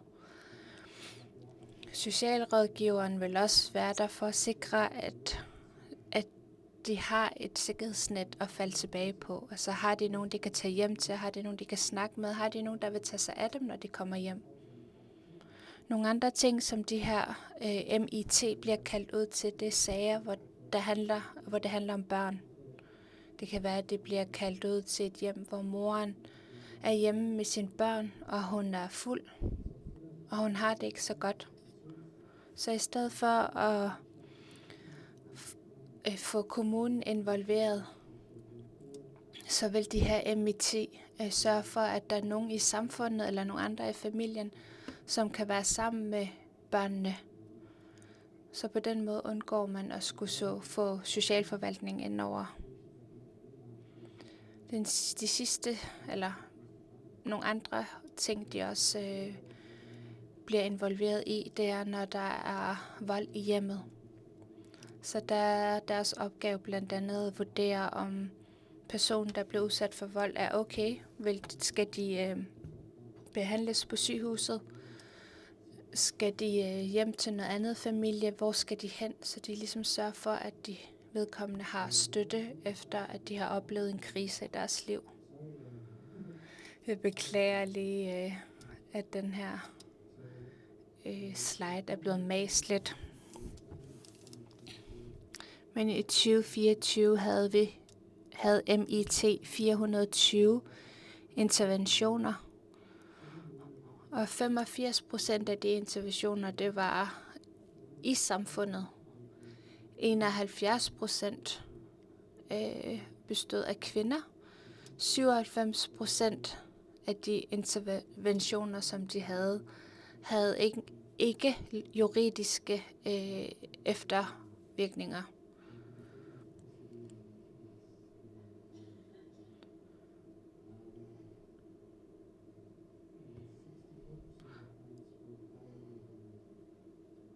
Og så 64% af klienterne, de samarbejdede med det her hold MIT. Så det var lige for at vise jer nogle af tallene med deres arbejde. Så det her er et andet program, som jeg nævnte tidligere. Det er et helt nyt program for os. Den, der hedder My Choices, eller Mit Valg. Vi har kørt det 6 gange indtil videre, hvor vi tager folk ud af samfundet, ud i naturen, hvor de samtidig med, at de lever med jagt eller på en gammel kulturel måde, samtidig med, at de skal arbejde med deres afhængighed og hvad der trigger dem, og give dem nogle bedre overlevelsesinstinkter. Jeg var med til at facilitere de her workshops, og det var så interessant at se, hvor mange af mændene, der åbnede sig, da vi startede det her Mit Valg-program. De åbnede op omkring deres tidligere traumer, hvad der trigger dem. Og de nævnte blandt andet også, at det var første gang i mange, mange år, de var ude i naturen. Så det var meget interessant at følge med i. Så noget af de næste projekter, vi har. Så vi er blevet en selvstændig organisation nu, så den har vi opnået. Så vil vi gerne udvikle MIT i mange flere samfund igennem hele Nunavik. Vi vil også udvide det her Sariuk-program. Lige nu kører vi programmet 2 gange om året, men vi håber, at vi med tiden vil kunne få det her implementeret i alle bygder og samfund i hele Nunavik. Vi laver mange af de her naturprogrammer i samarbejde med mange forskellige partnere eller instanser, blandt andet politiet. Noget af det, vi også håber at kunne opnå i fremtiden, det er at få nogle kontorplads. Der er meget stor boligmangel, så det lyder måske enkelt, men det er et stort problem. Så har I nogle spørgsmål?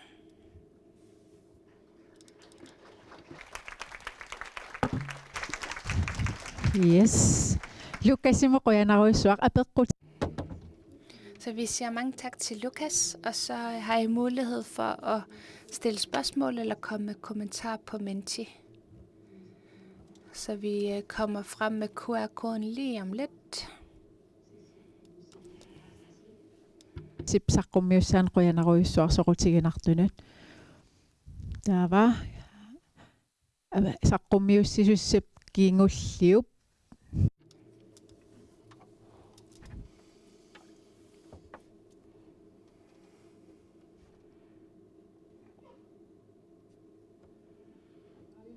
Der. Den er over på den her skærm. QR-koden til Menti, hvis I har nogle spørgsmål eller kommentarer til Lukas' oplæg.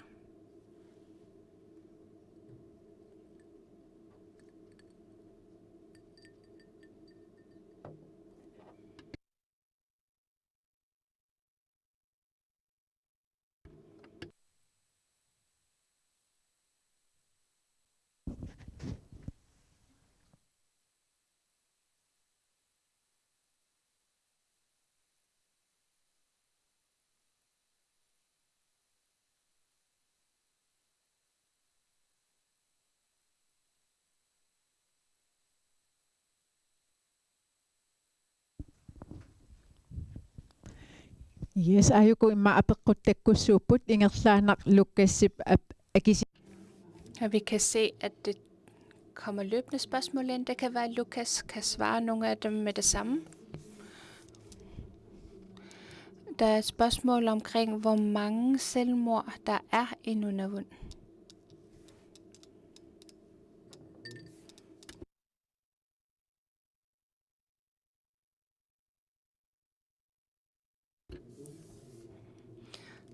Jeg har ikke de helt præcise tal. Jeg har kigget på nogle tidligere tal. Jeg tror, at det var omkring 39 sidste år for Grønland. Og jeg tror, at vores tal ligger ret tæt på i Nunavik. Fordi vi er under 20.000 i hele Nunavik. Så vi har faktisk ret høje selvmordstal, når man tænker på befolkningstallet. Det næste spørgsmål. Hvordan finder I, hvem der skal være med i de her projekter? Hvordan vælger I, hvilke borgere, der skal være med?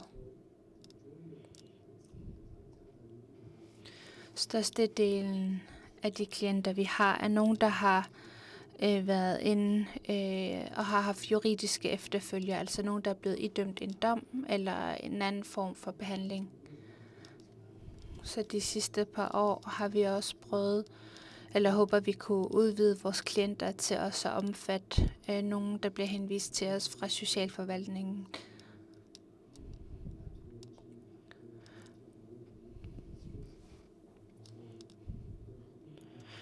Det kunne blandt andet for eksempel være nogle børn, der som barn er blevet taget væk, tvangsfjernet fra deres forældre, og måske kommer tilbage til deres lokalsamfund som voksen.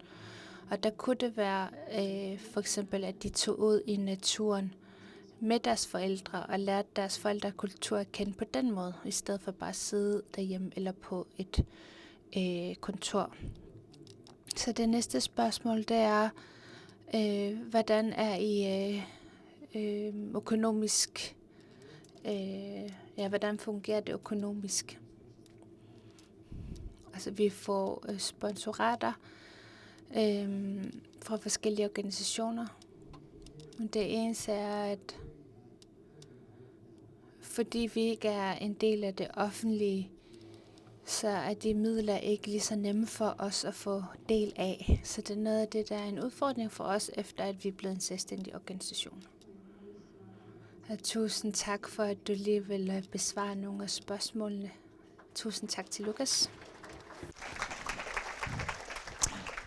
Tullinguutoq am saqqumiussisussaq Alisa North. Den næste, der skal fremlægge, er Alisa, som kommer fra Northwest Territories. Og hun vil også fortælle om nogle af deres projekter. Værsgo, Alicia.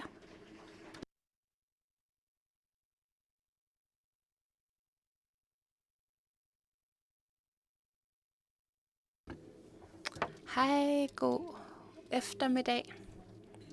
Mit navn er Alicia Carpenter. Er det her tempo okay? Jeg vil bare lige sikre med hensyn til oversættelse, fordi jeg for tit at vide, at jeg skal tale langsommere. Tusind tak for invitationen. Jeg er meget ydmyg og glad over at kunne få lov til at dele noget af vores viden. Det her projekt er en passion og en idé, der har været 6 år i mit liv nu. Jeg vil lige præsentere mig selv. Så jeg hedder Alicia Carpenter. Jeg er fra Inuvik i Northwest Territories i Canada.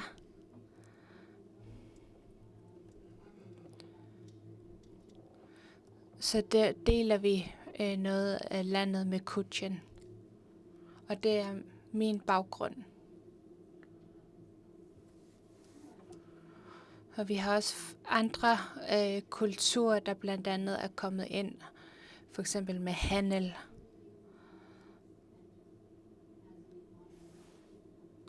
Og vores samfund er jo også blevet moderniseret og har haft nogle konsekvenser der.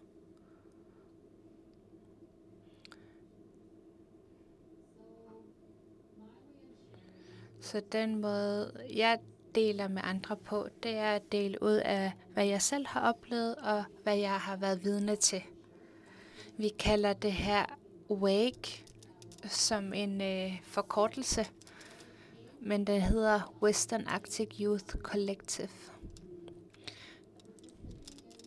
Men det startede med, at vi var flere unge, der var flyttet hjem igen, og vi følte, at vi ikke havde den forbindelse til vores kultur, vores traditioner, til os selv, til naturen. Så vi prøvede at finde ud af, hvordan kan vi få unge til at komme i kontakt med kulturen igen, for vi kan ikke være de eneste, der føler sådan. Der var også nogle af os, der havde nogle udfordringer hjemmefra. Der er meget af det, I har talt om i dag, der kan være en udfordring, kan jeg genkende. Men noget af det, vi fandt ud af, de manglede allermest, eller vi manglede allermest for de unge i vores samfund, det var, at de havde et sted, hvor de kunne komme og samles, og hvor de kunne se sig selv, genkende sig selv, og hvor de kunne komme tilbage til deres værdier og finde værdierne, hvad de betød for dem selv. Jeg bliver så glad, når jeg ser de her billeder. Jeg har en datter på 5 år, og normalt rejser hun med mig, men det gør hun ikke den her gang. Men det er hende, der står lige her. Så hun er altid med til de her projekter, og når vi laver noget sammen med de unge, er hun altid med, og hun kender alle, der er med i de her projekter. Og det her billede er et billede af en af de projekter, jeg brænder allermest for. Det er faktisk en camp på noget af mine forældres land. Og vi havde rigtig mange af de unge og nogle af de ældre i samfundet, hvor vi var sammen 10 dage ude i naturen, et øde sted. Og det var virkelig dejligt at tænke på alle de relationer og venskaber, der kommer ud af det, også bare at det kunne lade sig gøre, og at det lykkedes os.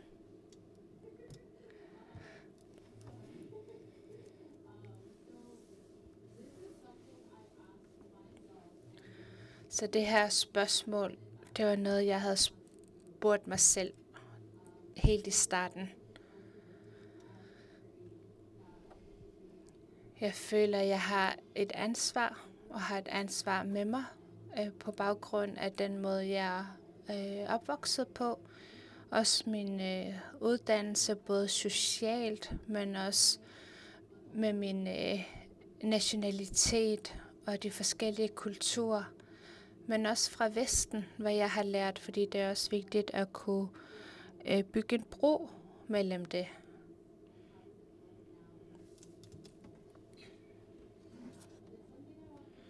Men det er noget, jeg synes, I skal prøve at tænke på selv. Hvad havde du brug for, da du var yngre? Det er et meget enkelt spørgsmål, og det er noget, vi alle sammen kan kigge tilbage på og tænke over, reflektere over. Og specielt når det handler om selvmordsforebyggelse. Fordi vi skal alle sammen kunne tænke, at vi har mulighed for at vælge livet til. Vi er stærke, vi kan godt selv. Med hensyn til psykisk helbred er jeg meget åben omkring også mine egne traumer og hvad jeg selv er gået igennem. Jeg er i 40'erne nu og har oplevet mange ting, blandt andet med seksuel overgreb.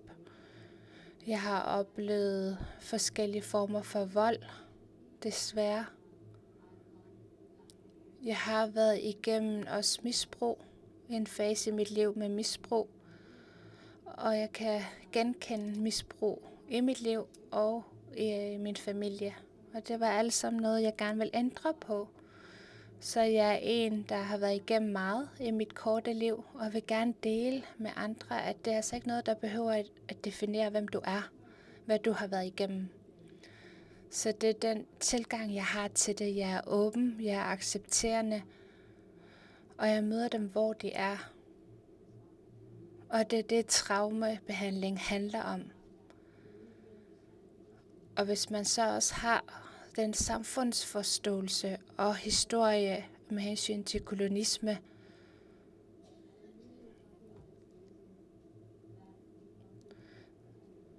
så er det noget, der virker.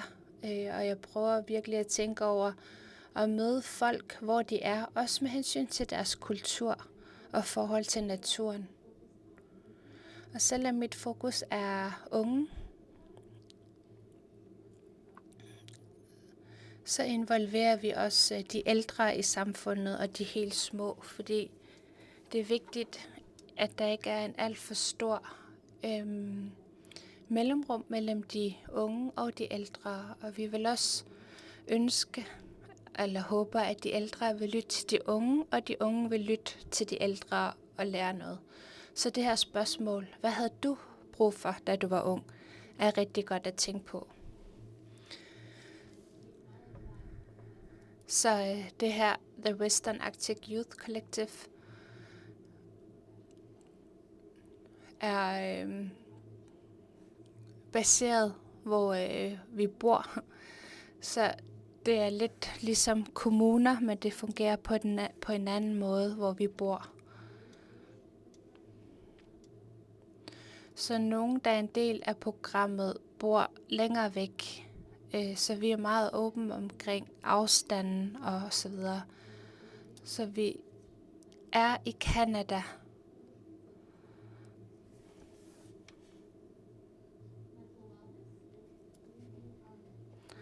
Og noget af de 3 ting og værdier, vi sætter højt, det er selvmordsforebyggelse, psykisk helbred, og også at man arbejder med sin sundhed på en kulturbaseret måde.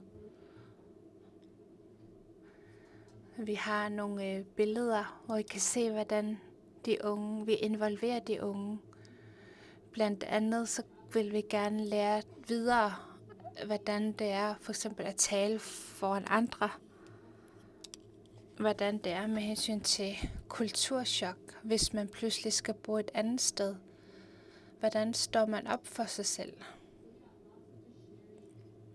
Så det handler meget om at dele med hinanden også af erfaringer.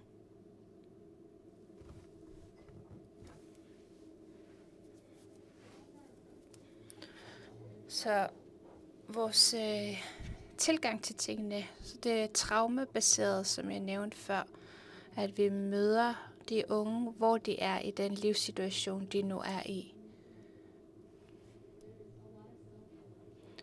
Der er meget selvreflektion i vores program. Vi spørger om feedback, vi spørger om anbefalinger, og bare spørger, hvordan de har det. Og det så er første gang, vi snakker med dem, eller om de allerede har været inde flere gange. Vi vil gerne lytte meget medfølende, og vi vil gerne være så milde og rolige som muligt, når vi lytter til dem. Og så selvfølgelig, så ser de, hvordan vi også selv involverer os selv i samfundet. Ikke bare i huset, hvor vi er, men også med de forskellige forbindelser, vi har i samfundet. Hvordan vi taler til folk, hvordan vi bibeholder den forbindelse, vi har. Så noget af det her med decolonize, det er, at det er vigtigt, at de føler, at de har et sted, hvor de føler, at de kan være fælles om tingene. Så de få gange, hvor andre lande, vi har mødtes med andre lande, så finder vi et sted, hvor alle kan være neutrale, og alle kan være en lige del af det hele. Det kan være med hensyn til mad, eller oplevelser og andre ting.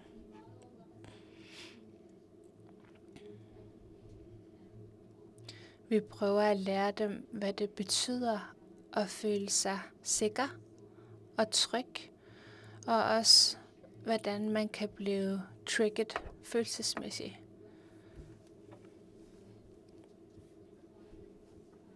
Så vi bruger meget tid og kræfter på, at de skal blive opmærksom på, hvad er det, der gør, at vi lige pludselig måske dissociere, eller hvad det er, der får os til at føle ubehag. Det kræver rigtig meget af en ung at være en del af det her program, del af sig selv og være til stede. Og det viser vi anerkendelse overfor, og vi viser dem, at vi forstår, hvor svært det kan være for dem, men at det er utrolig vigtigt for os, det de deler med os, at vi er meget taknemmelige for det. Så vi er lokalt baseret, og jeg var meget heldig med min opvækst, at jeg altid kunne se den ledelse i samfundet af de ældre. Så det ligger dybt i mig, det er en del af min DNA. Det er bare sådan, jeg tænker.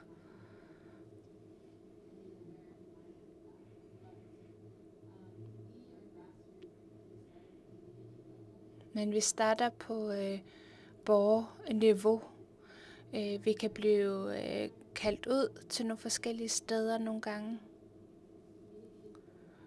Og det er samfundet, det er der vi er. Besøg samfundet, lære dem at kende, bygge tillid til dem og også give tilbage, ikke kun tage. Om det er økonomisk eller gaver eller noget andet. Det er ret dyrt at bo så langt nordpå, så der er også en del fattigdom. Så vi sikrer os også, at vi gør tingene på en god måde. Jeg vil gerne vise en video fra Lukas' område. Og det her var et program, vi ikke lige havde regnet med. Og det er nok en af mine top 3 oplevelser i livet. Vi var i en by, hvor vi skulle være til en workshop, hvor vi samarbejdede med en organisation, der arbejder med unge, som producerer musik. Det er en meget stærk video, meget følelsesmæssig video, bare ved at se dem. Vi har prøvet at oversætte det så godt vi kan. Der er så meget talent, og de stole bare på os, selvom at der skete så meget.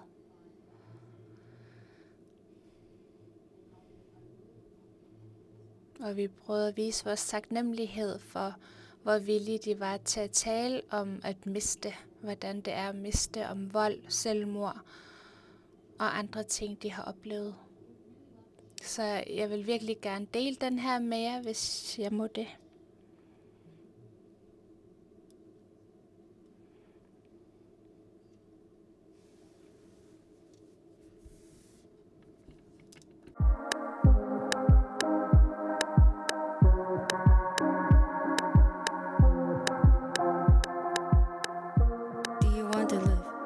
Stay alone, howl at the moon, then let go.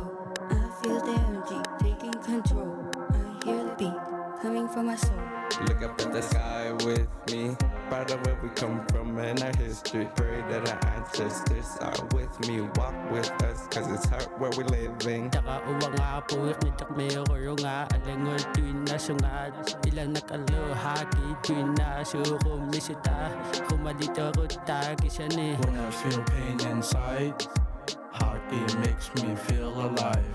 Listening to music helps my pain since the day you went away. Drowning in my tears, always feeling scared. But music makes me heal when I'm drowning underwater. I hate being alone. You're not alone, you're home. Together we can fix our hearts. Together we can heal our scars.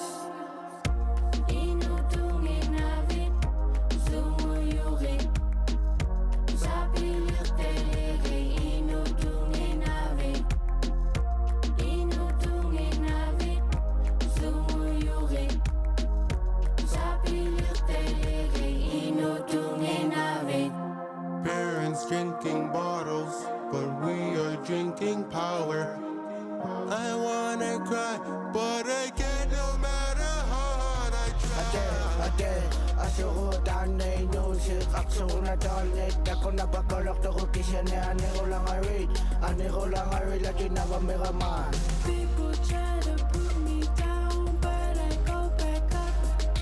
Inside is broken, but the outside is hard enough. Move on and turn to a new chapter. Movement is my medicine, it makes me confident. Inosik lalo na si Sok. Oho may tuso nilok kisiani. Karo si ron na tutit arin na lutit. Karo si chalo akso ko lang no. Ani ko hata to kalo tako. Ani ko lang aktura atit. Inutungin natin, sumuyukin. Sa pilit taligi, inutungin natin. Inutungin natin, sumuyukin. Sa pilit taligi, inutungin natin.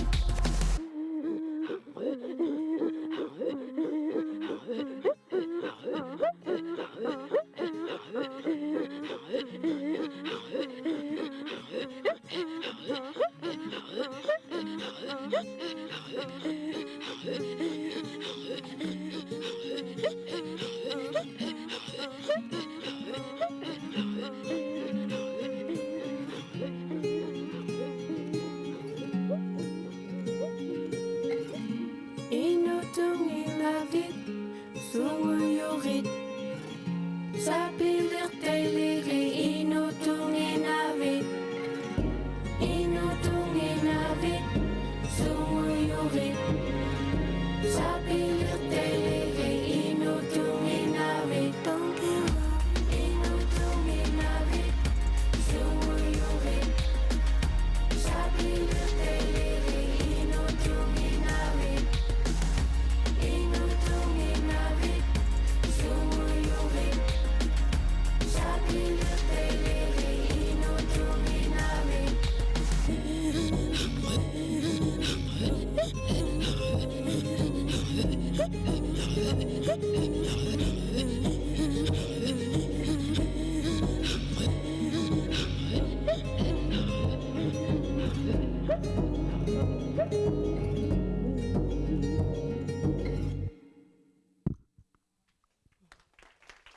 It's beautiful, right? Just wait for the slides to come back. So here's the translation that for those who are rapping and singing within the Der er oversættelse på nogle af dem, der talte på deres modersmål. Og det her var omkvædet.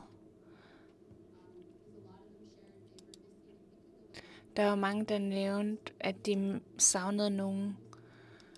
Det var ikke kun fordi, de havde mistet nogen til en ulykke, eller selvmord, eller vold. Men for eksempel også, når ens venner flytter væk. Det er også at miste for de unge, når de bor afsides. Så når man giver de unge rum og mulighed for at kunne dele, hvad de har lyst til, så virker det. Og noget af det, der også virker, det er at have nogen, der kan være mentor, men også bare nogen, der kan validere det, de laver.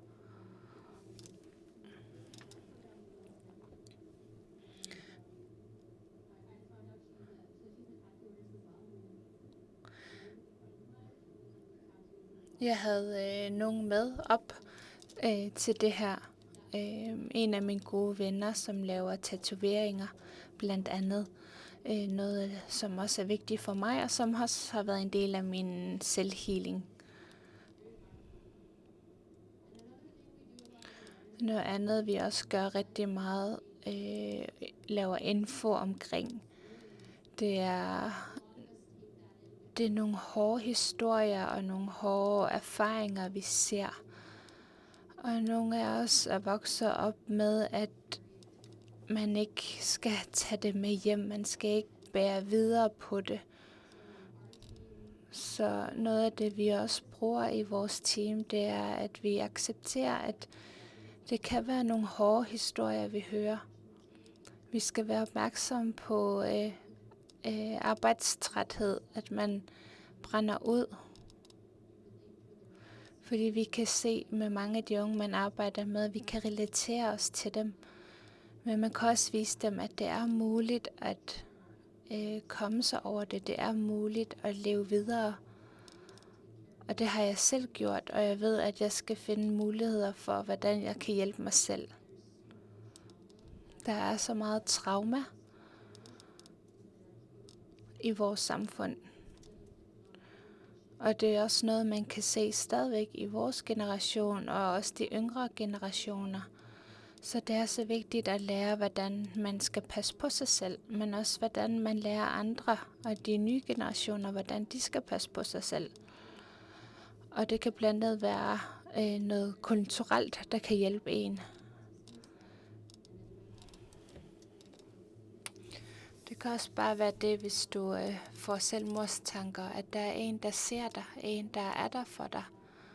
Og det er noget af det, der skete med mig. Jeg havde som barn og teenager rigtig mange selvmordstanker. Og sidst jeg havde et selvmordsforsøg, der var jeg 22. Jeg er 34 nu. Noget af det, der hjalp mig, var ikke sygehuset. Jeg sad på sygehuset og ventede i flere timer, inden der overhovedet var nogen, der kom og snakkede til mig.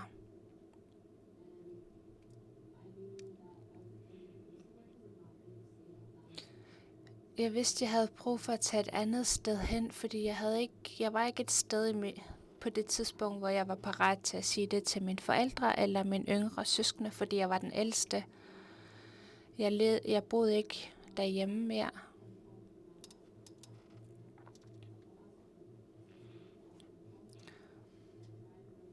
Så mit kald på hjælp var selvmordsforsøg.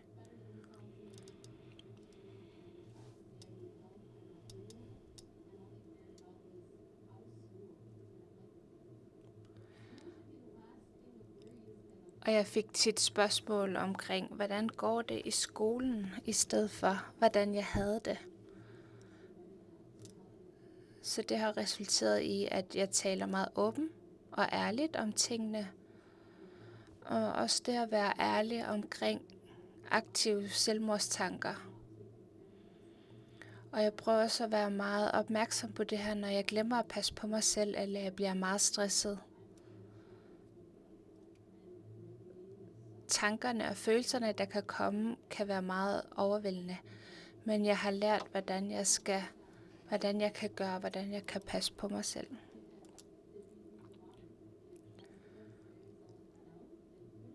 Så jeg oplever stadigvæk meget tvivl, og også at blive kritiseret. Der er meget mundtlig vold i det samfund, hvor jeg bor. Og det kan være meget overvældende, når man er en non-profit organisation. Bare for at kunne holde det kørende, så skal vi arbejde så hårdt.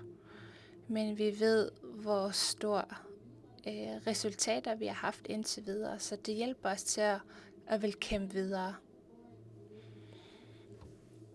Inden jeg lige slutter af her, så har vi også andre videoer og musikvideoer, som vi har lavet. Jeg blev inviteret til det her sted af en veninde. Og det var under coronapandemien.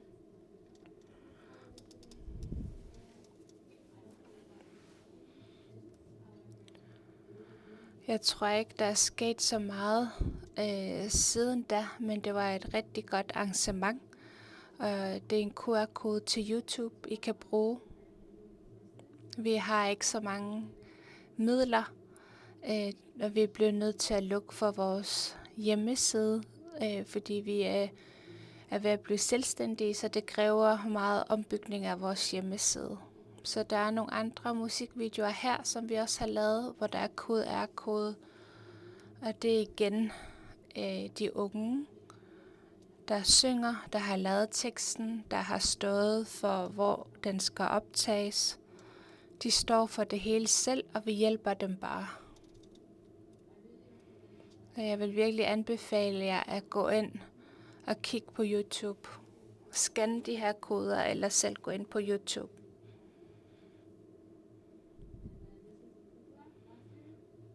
Og det her er fra sidste år. Hvis du gerne vil se en meget positiv og opløftende video, så kan du se den her.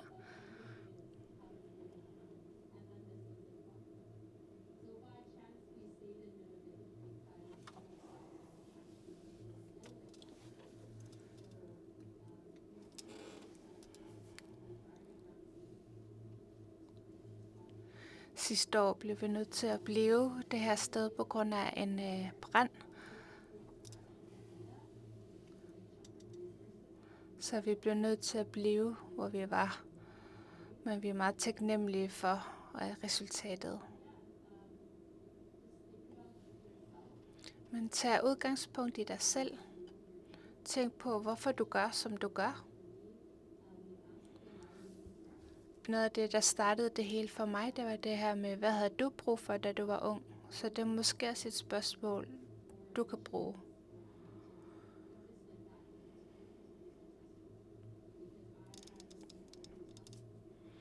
Jeg har nogle unge, der siger til mig, at det her program, det her projekt, har reddet mit liv.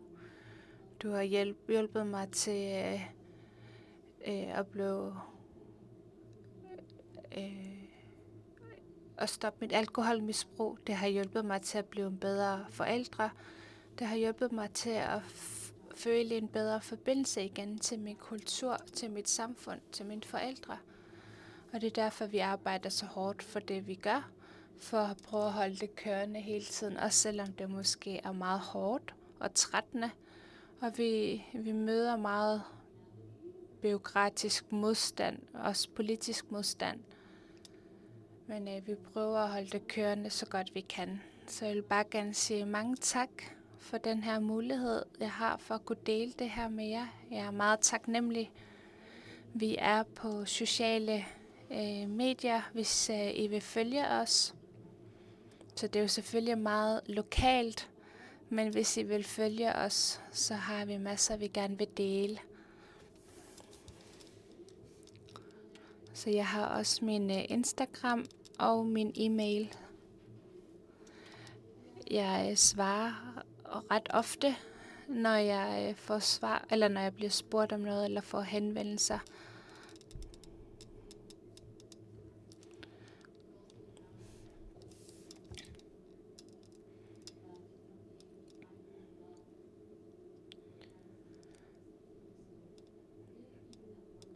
Så inden for de her forskellige projekter indimellem, der kører jeg også meget med samtaler.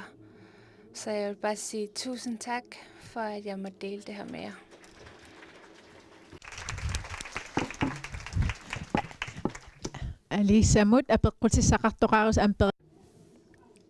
Hvis I har nogle spørgsmål til Alicia, så kan I gå ind på Menti. Vi er lidt forsinket i forhold til programmet, men jeg håber, det er okay, da det er så spændende emner, vi har. Men I kan gå ind på Menti. Jeg kan se, at der er begyndt at komme nogen ind nu.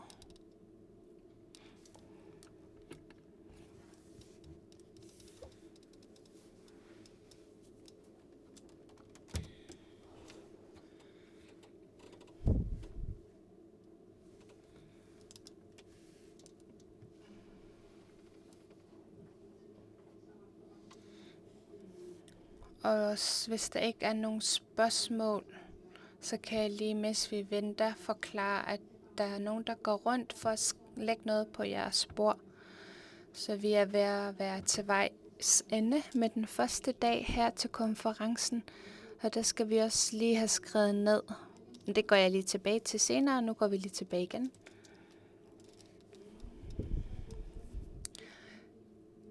Tak, Alicia.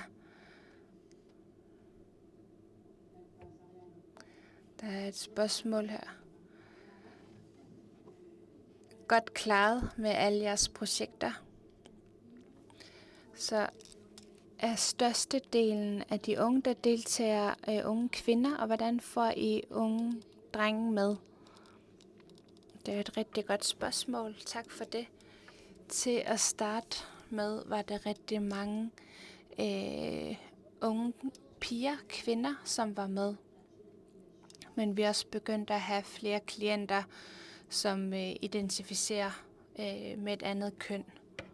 Men det er størstedelen er stadigvæk unge piger og kvinder, der er med i projekterne.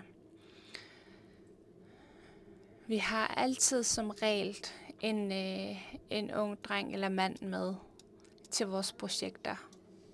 Jeg tror ikke, vi har haft nogle projekter endnu, hvor det kun har været kvinder.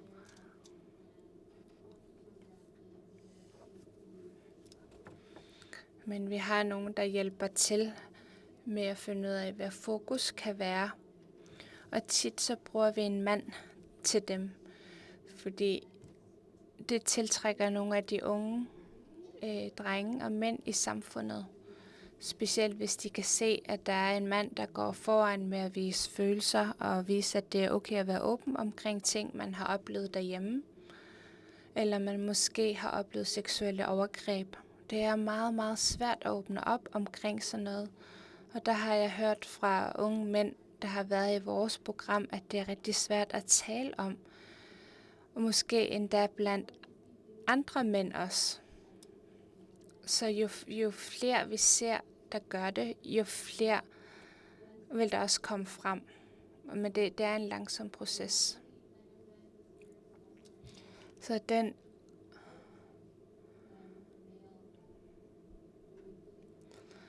Men når vi kigger på historien,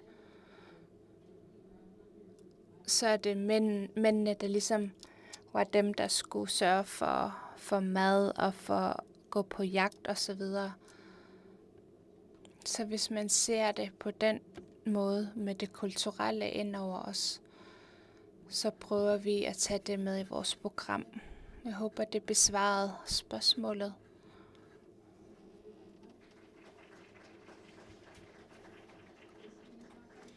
Og vi er lidt forsinket, så vi prøver at komme igennem det lidt hurtigt.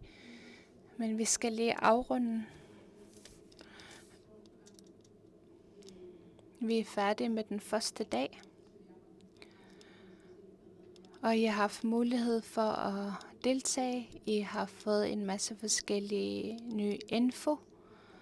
Og det er så grundlaget for de næste 2 dages arbejde. Men før vi siger tak for i dag, så har I lige en sidste opgave. I har nok set de her 3 forskellige kort.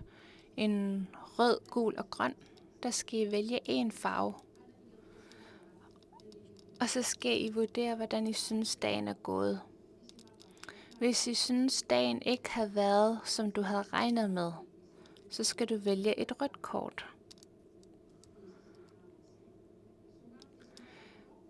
Hvis du vælger et gult kort, så betyder det, at det har haft en vis betydning for dig. Det har sådan lidt eller det, I havde regnet med. Hvis I tager en grøn, så betyder det, at I har haft en rigtig god dag, og I synes, I har fået noget ny info, som I ikke har før, og som er relevant.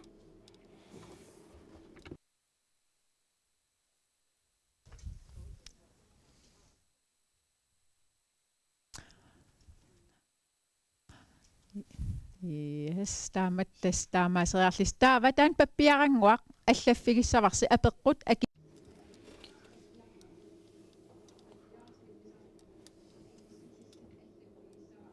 Så det papir, I har valgt, der skal I skrive svaret på et spørgsmål.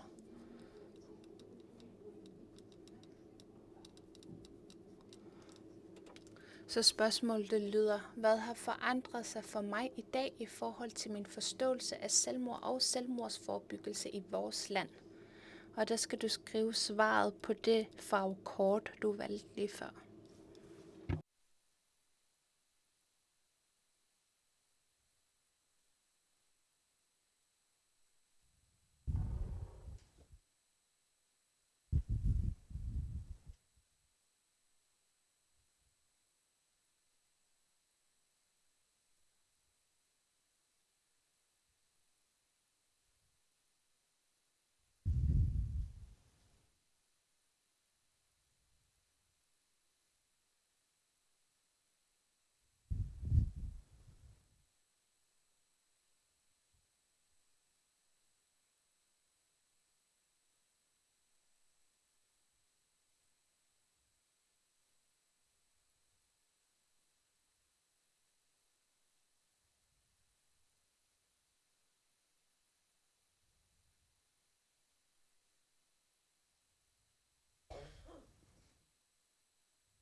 Taamaasillita ulloq naanialissavartaaku Og med det, så skal vi til at afrunde dagen, og det I har skrevet ned, vil blive samlet ind nu. Og jeg vil bare sige tusind tak til jer alle sammen. Også tak til jer, der følger med live. Tusind tak, fordi I har været her og deltaget på en god måde. I morgen 8.45 går vi i gang igen, men ude ved garderoben vil der være morgenmad fra 8.30. Rigtig god fortsat dag, og så vil jeg sige tak til vores tolke.